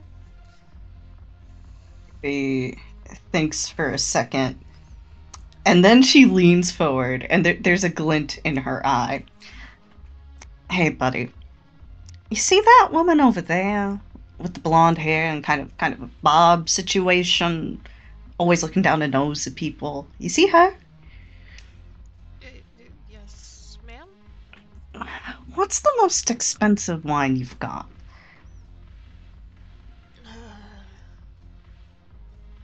Well, wine or drink? Let's hear both.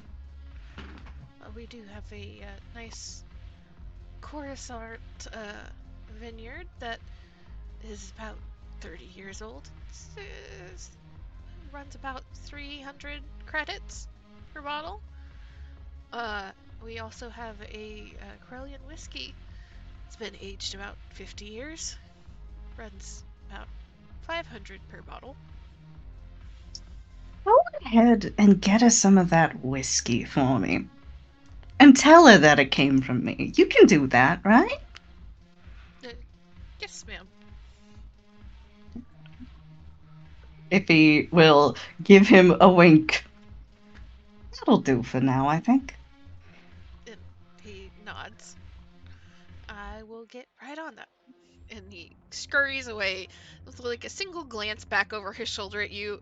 He's confused, but he is not arguing.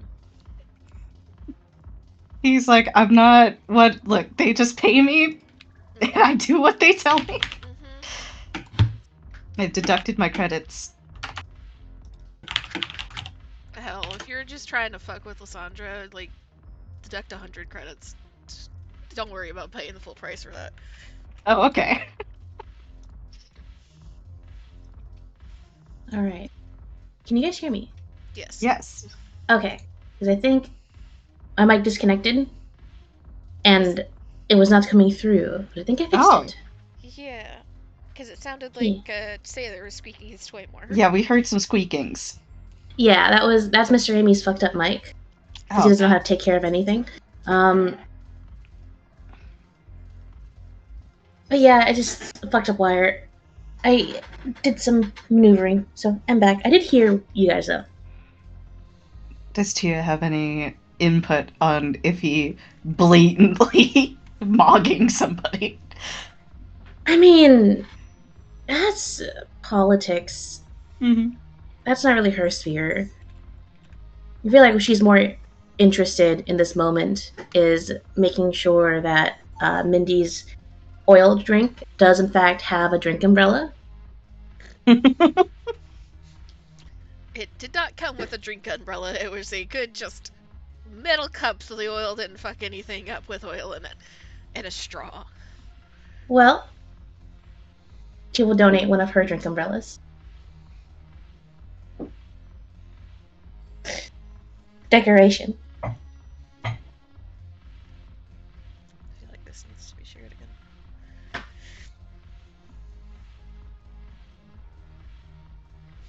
Did you put fake lashes on the medical droid?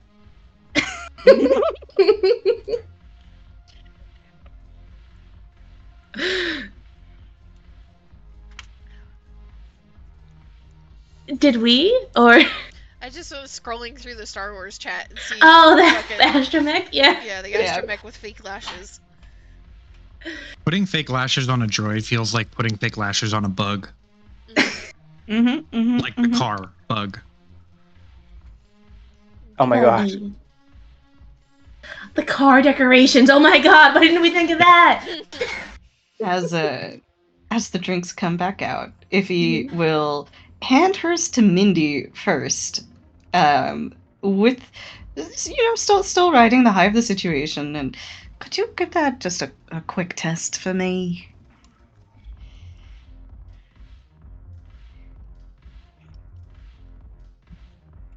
Checking for poison? Yes. Ah, okay. So, Mindy, I will need a roll from you. It will be medicine. With 3 purple. To detect poison. Unless you have a talent or something.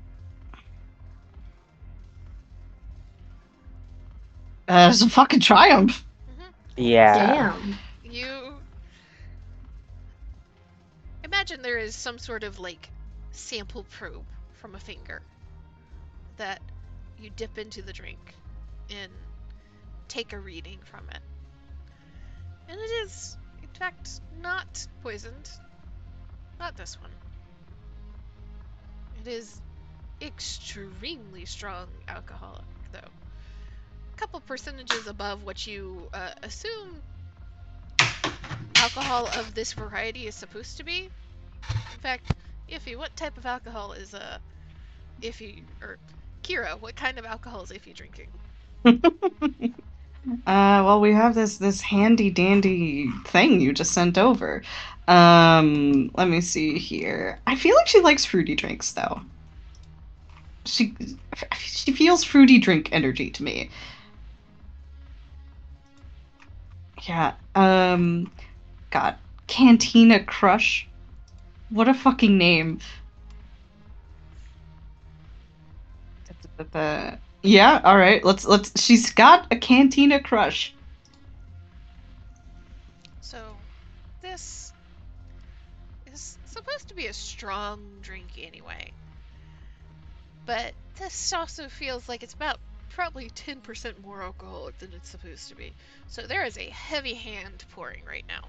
Either a heavy hand or somebody that is pulling from the strongest shit that they can get. It is not poison, but please stay hydrated. Iffy will take the drink and nod in thanks. We can work on that as the night goes on, right? Holds out drink. Cheers. I'm glad you two are here with me. Cheers. Mindy will follow suit. Cheers.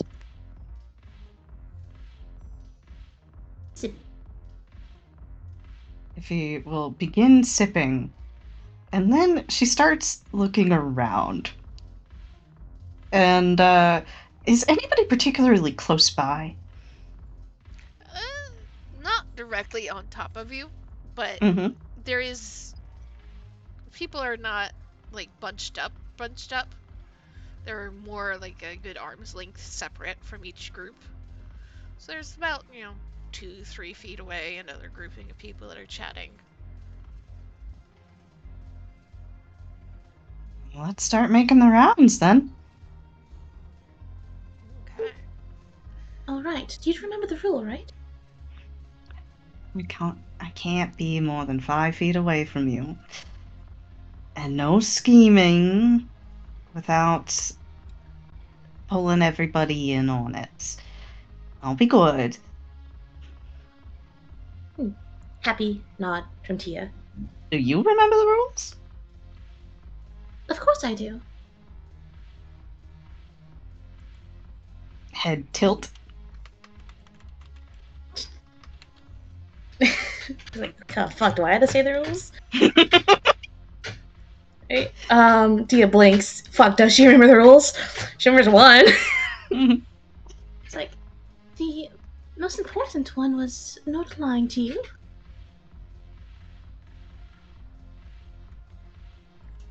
There's a smile, nod. That is the most important one, but the second one is don't trust any havens. Right, of course, how could I forget that? Hold on. Does Mindy Doll have any rules? I don't think she needs any. I think she's pretty perfect. Yeah, no, she seems pretty solid to me. I mean, she did save my life and all. Nod, nod. Tia lifts up a finger. I'm like, aha! Idea! Turns to Mindy. Could I institute a rule?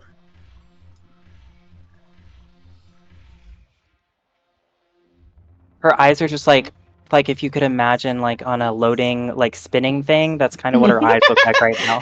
The beach ball? Yeah, like the beach ball.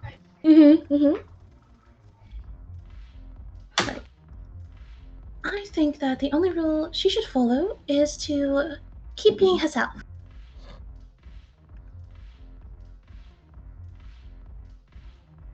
You're gonna end up giving the droid an existential crisis.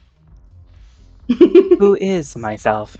It is Mindy. Work on this, he says, sensing a crisis. You keep doing what you're doing. You're doing great. That is what I said, isn't it?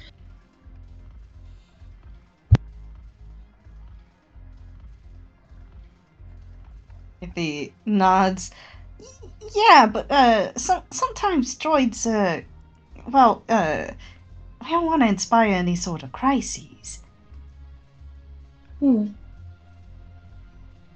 She thinks for a second. I'm actually quite versed in crisis management. Yeah, gesture. Look, see, look, she's fine. Oh, okay. If he shrugs, well, that shows me, doesn't it? She nods, and then Tia just thinks for a second. And she just looks towards Mindy, head tilted, like, Mindy, did you ever do that thing you mentioned doing? Blinks for a moment. No. Tia nods. She'll leave it there. Takes another sip of her drink. Turns to Iffy. All right, Miss Tell, where to? Iffy gestures all around with her drink hand, which is her good hand. Well, we got a lot of folks who want to see me. Let's start seeing some of them. All right, and is this a situation where we should just stand next to you and not say anything, or are we allowed to be our charming selves as well? You can chime in. Hmm.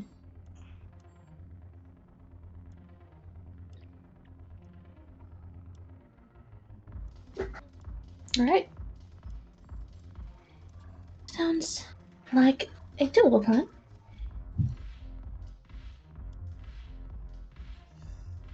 Besides, I'm not sure I could really ever stop you from being charming when you're standing around looking like that anyway, so. That is true, isn't it? Do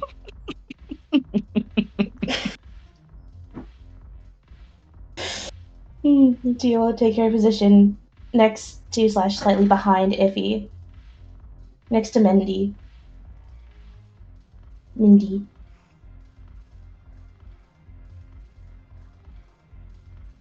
I don't know how social politics work. Fucking. Okay. So are we wanting to dive into talking to the NPCs tonight? Or are we wanting to wait? I don't know what the chilling statement was earlier.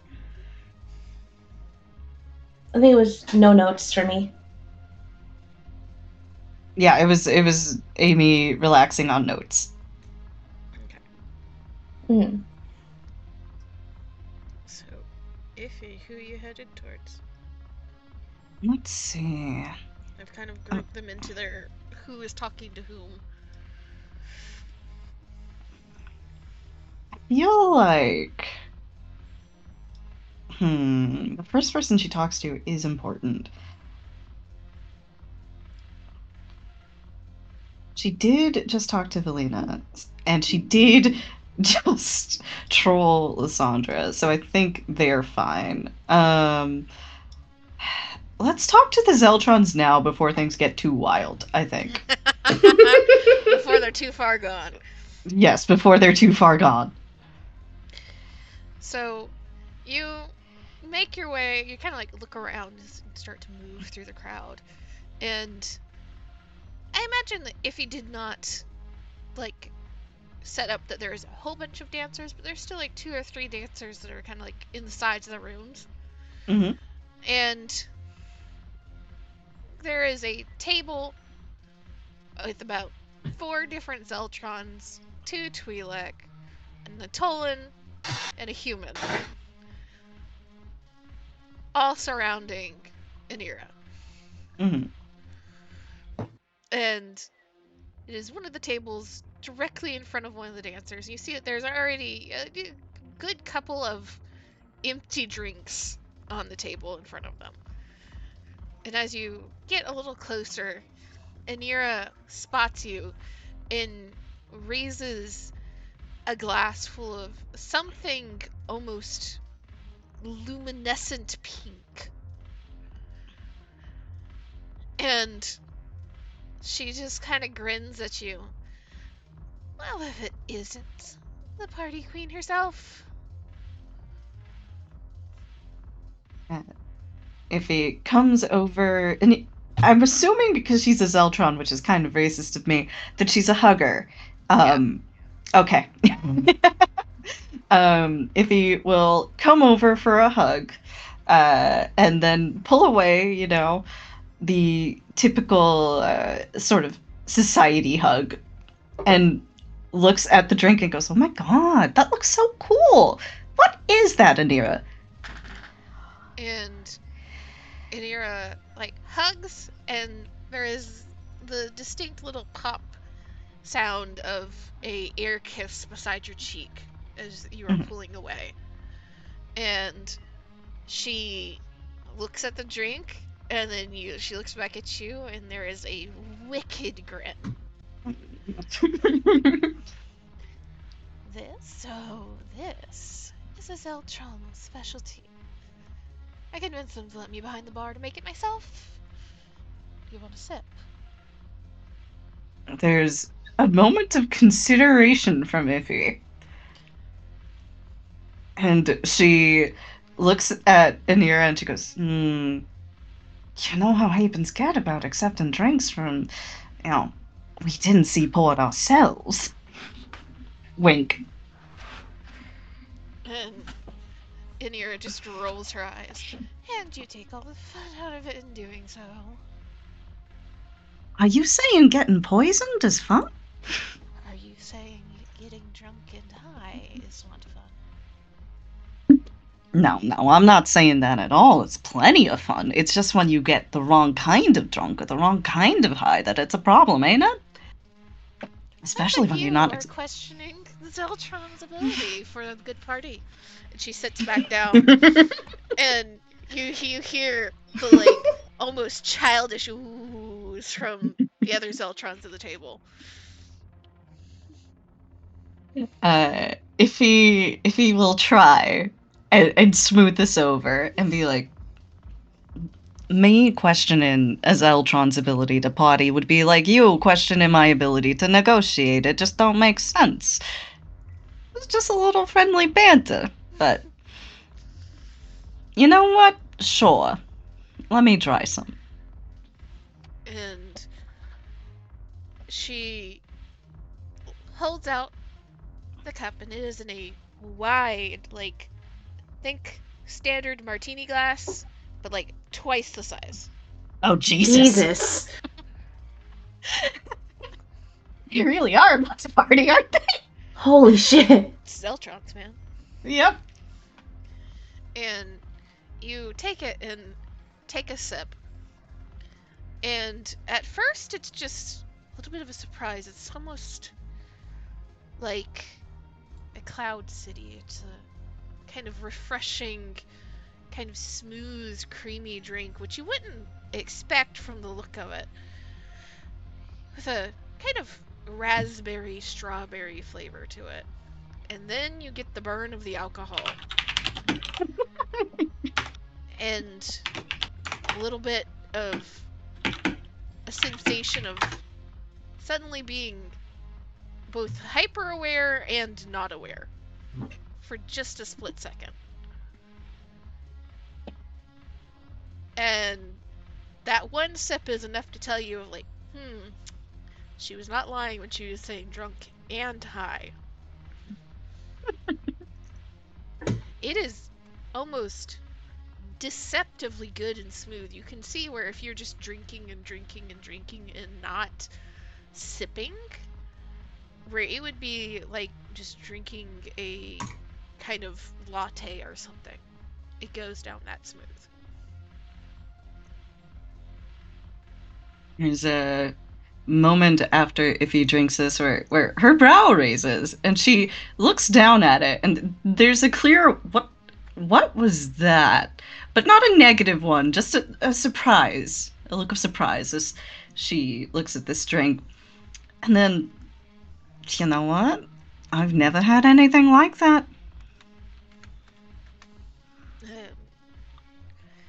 The Anira just kind of grins and leans forward and takes the drink. I could make one for you if you wanted. Maybe later in the night, because now that I've had this, would you be open to monetizing this? I was just double checking this.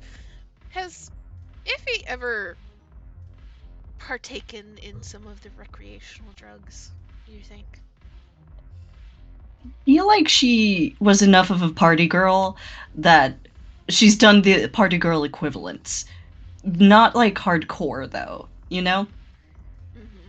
So this would be whether you can decide whether or not she has actually had these or just heard about them from others.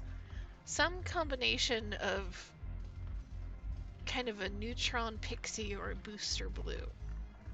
Oh.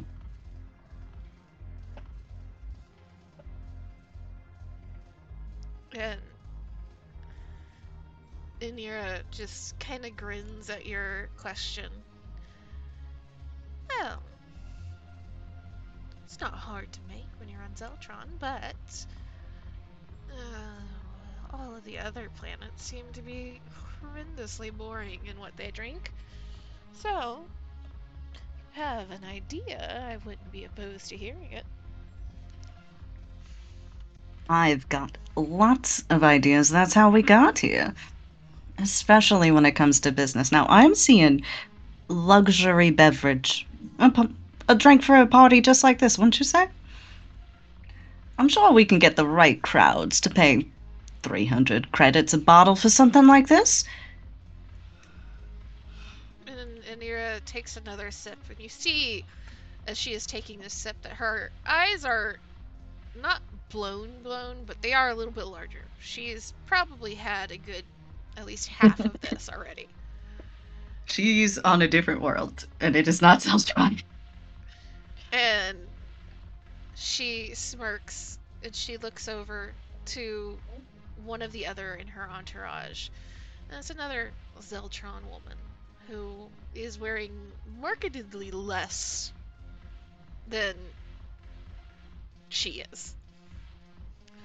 And there's a little whisper back and forth.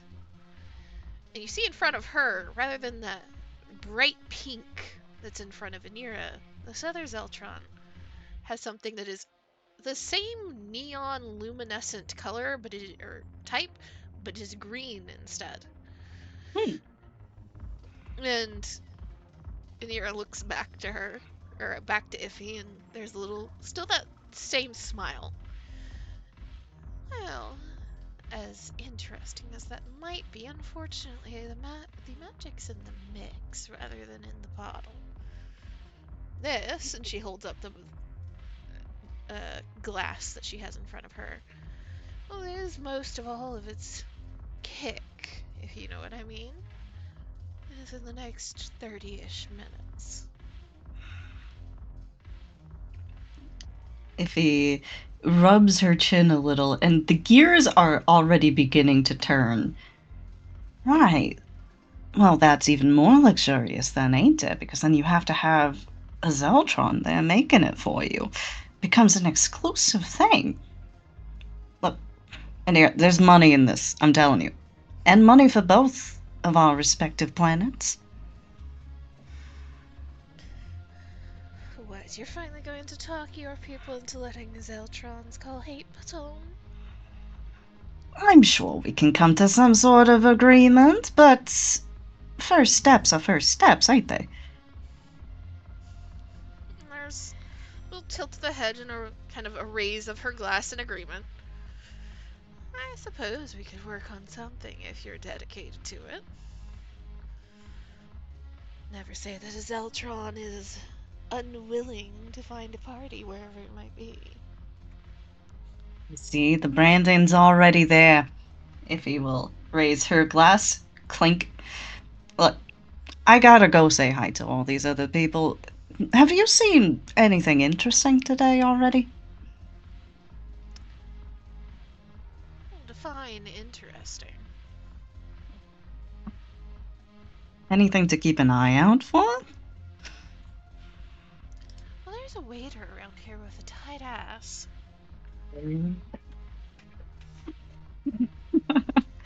Iffy will laugh in the ear. Please. Unless you're talking about a waitress. And Anira just kind of grins. Oh, the bartender's pretty. Of course, these dancers are wonderful. It's good taste on your part. I like to know my clientele. And she takes a sip, and she is looking you up and down, and you can see when her eyes drift past you towards Mindy and Tia. And she is considering both of them before she looks back towards you, Iffy. Well, there's a couple of people here that are a little perturbed by your success, should we say.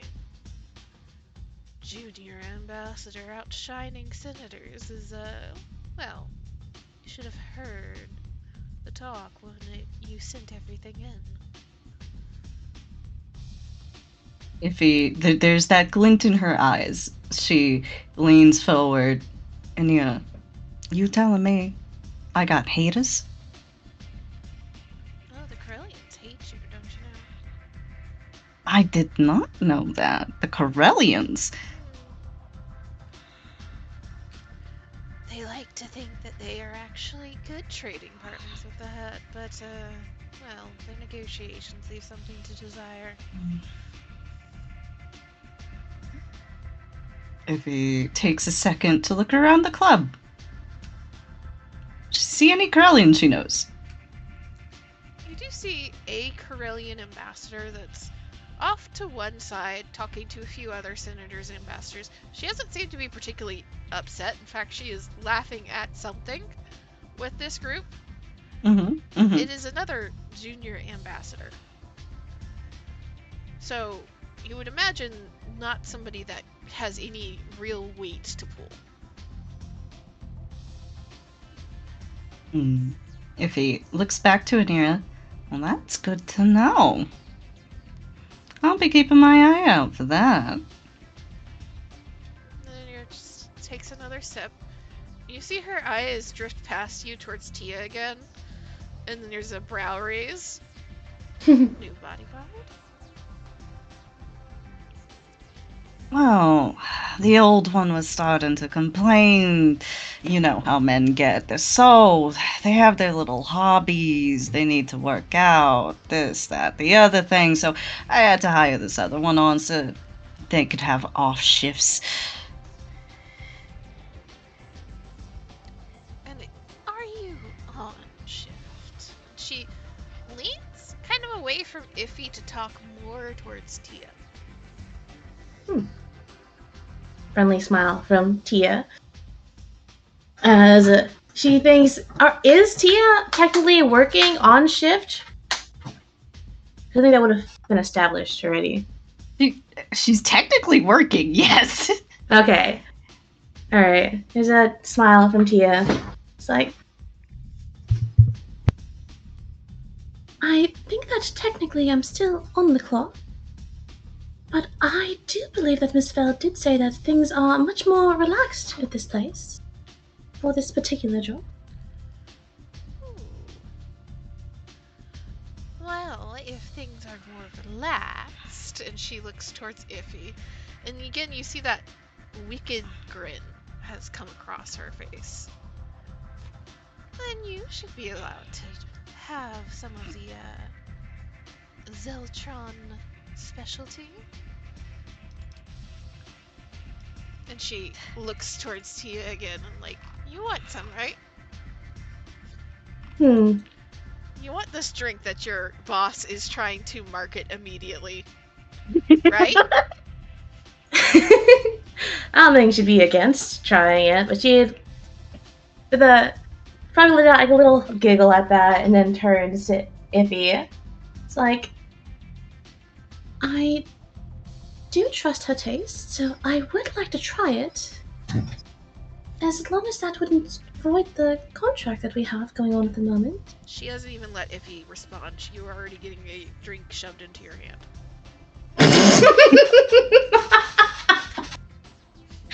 Okay, goddamn, Zeltrons. Zeltrons! See, There's a it's good we reason- went here first. Yeah, there's a reason why Zeltrons and Hapen get along in a weird way. Wild. Alright, she'd probably let out another laugh at like being like, just here, as soon as it got like a sort of positive confirmation from Tia. She would still look at Iffy. Just is, yes, you no. She takes a sip from her beverage, and it's not a no, but there's definitely something on her mind. But feel free. Okay. There was no like shake of the head, no. No shake of the head, no, yeah. nothing. Alright. Fuck it. Tia thinks. Fuck, what's her name? Anira. Anira gives her a thanks and then takes a little sippy to try it because I feel like she's just curious at this point. Again, it's that almost creamy, smooth berry that it takes a surprisingly long time before the alcohol burn kicks in, and that extra little kick of something more. And She lets out like a hum of appreciation. you see Anira has leaned forward and is watching your reaction with that same kind of focus that she paid to Iffy when Iffy was trying it. And at the little hum of appreciation, the grin grows a little wider. All the pretty ladies always have to like our drinks.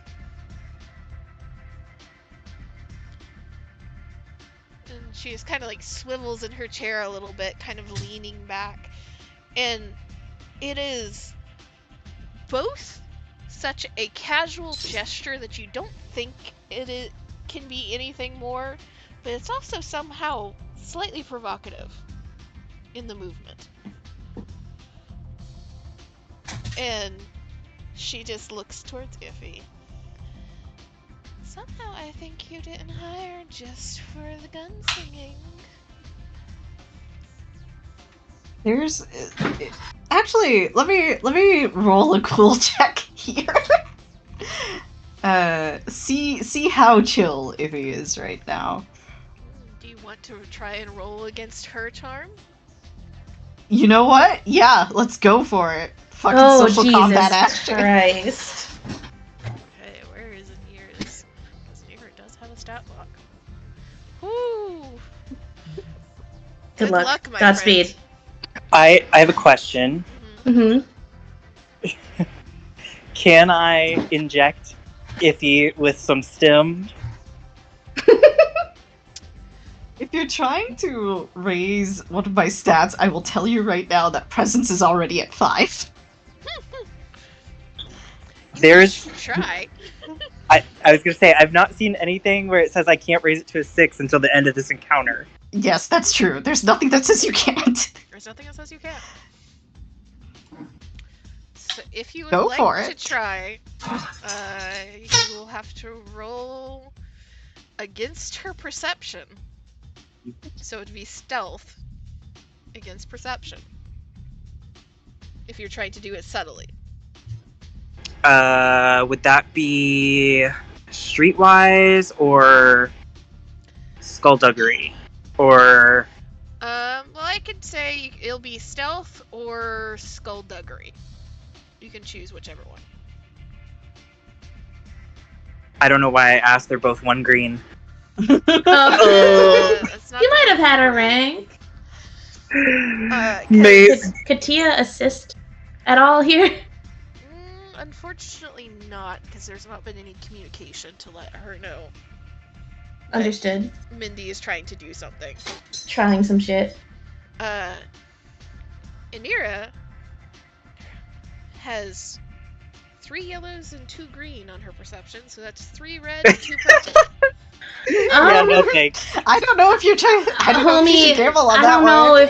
I don't know if those odds are good. I feel Good like luck, that's. Iffy. Yep, thank you, Good thank you. So if you're going against her charm, Iffy, Yes. you're cool. Mm-hmm. It's 5 red. Ah! It's Zeltron. Charm is their most instinctive thing.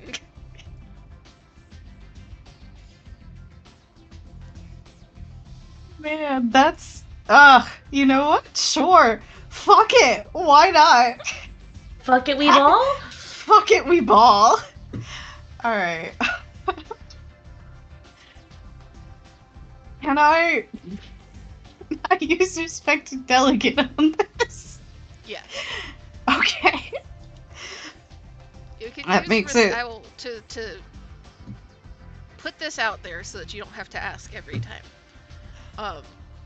For this party, out of all the tokens that you see, Uh-huh. the only 3 that do not count as government Mm-hmm. are Hane, Uni, and Bell. Alright. All of the rest Fucking- of them can be counted as government representatives. We're almost even then. If I downgrade it twice. Or almost even. Alright, man, let's see. Ah! Ooh, despair. Oh no! What? And I can't see the rolls because of the stream. 1 advantage, Joe, are you 1 there? despair. I don't think Joe's here. Oh man. Sorry, I was getting back from the bathroom. Can you click on Foundry? Thank you. I rolled 1 advantage and 1 despair. That's It was really close. Yeah. It was really close. All right. And I will also, to above table, tell you, since this is a giant social encounter that you have entered into, all of these characters have full stat blocks. I love this. Oh boy. All right, it's despair, so she's gonna lose it pretty bad, I think. So you can pick one thing that she is able to keep semi-composure for, but she is losing it. Tell me how and what she is losing.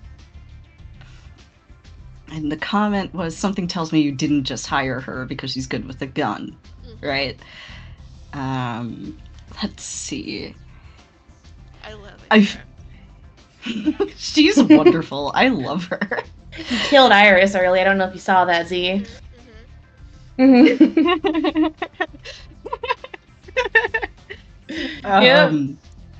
Let's see. I feel like it's probably going to be very obvious they're in a relationship, so it can't be that she is hiding. I think maybe the seriousness of it might be something that isn't immediately apparent. Yeah, but you can say that the impression you give to Anira, or the impression that Anira will take from it, is that, oh, so you have a bodyguard with benefits. That's fun. Yeah.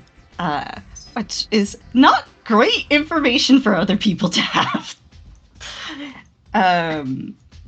So it.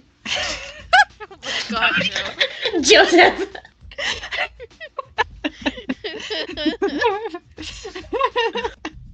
Bodyguard.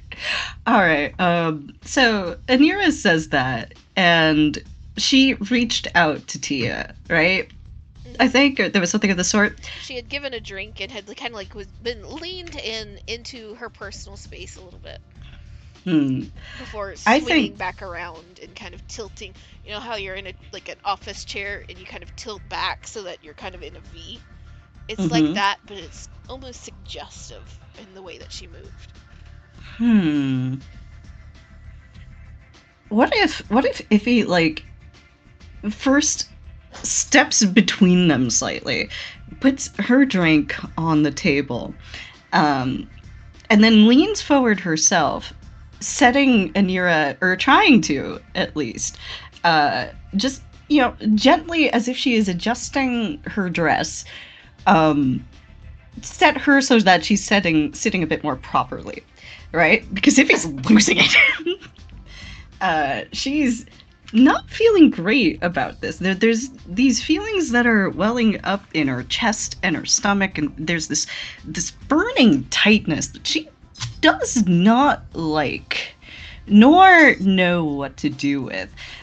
And as she looks at Anira, it's very clear in her eyes that something about that has just hit her a little differently. And she just looks at her and goes, Anira, I like to keep my hiring practices a little, under wraps. I don't appreciate people poaching my talent.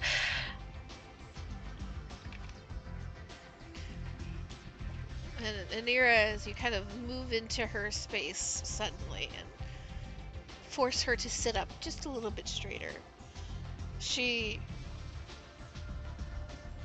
looks you over, and there's a very clear expression on her face of she's putting pieces together.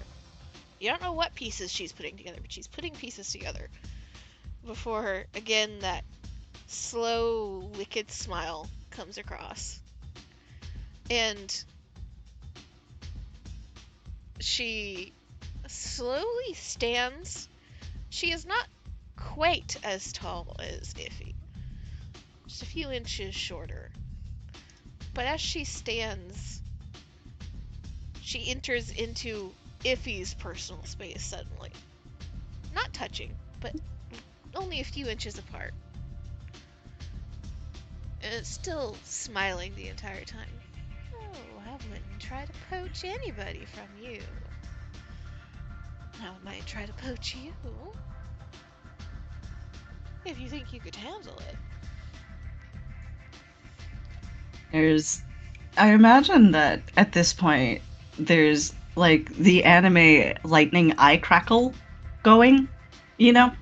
So they're just, if he's returning that look, not backing down, because she's still feeling all of these things and smiles back, maybe a little too wide, a touch too wide.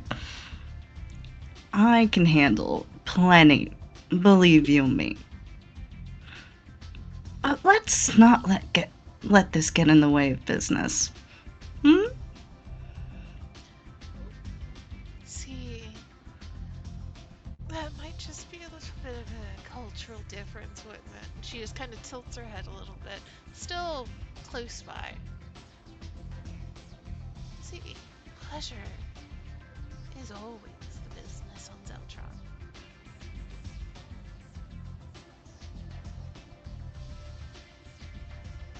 And she kind of looks, eyes sliding past Iffy towards Tia. And who am I to get in the way of that kind of pleasure? She backs off a little bit, still smiling. Though, if you ever get bored, and neither of you are quite certain to whom she is directing that statement.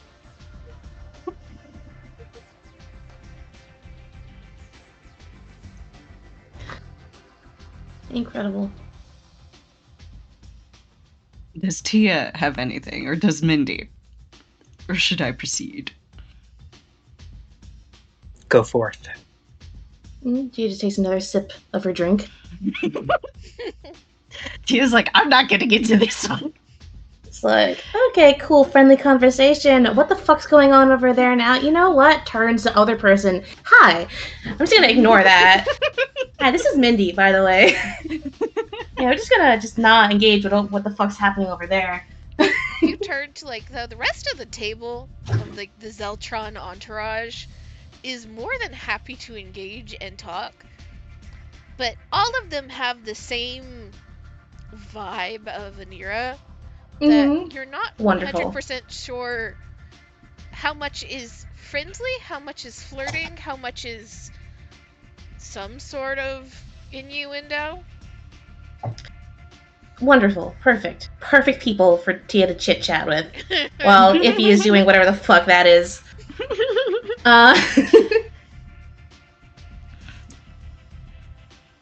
There's a moment, a beat, as if he tries to cool it just a little bit.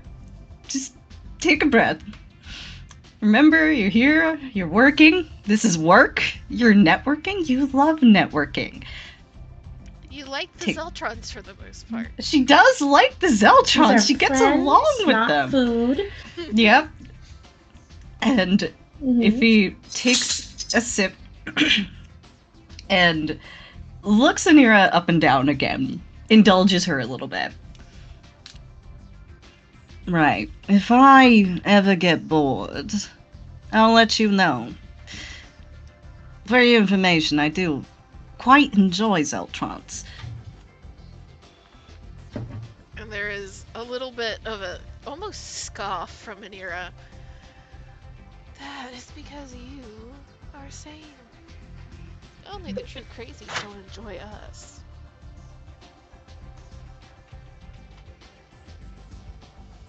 Unfortunately, I've got social obligations with those guys, so I'm afraid I'll have to step away for now. Hey, Tarana, it's time we get moving, yeah?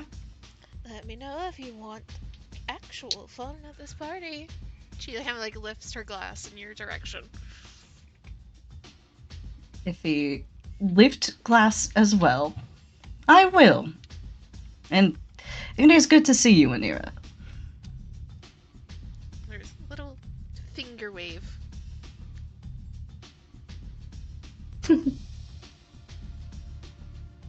Alright, well, I guess duty calls. Tia will politely say goodbye to her half-friendly, half-flirting conversation.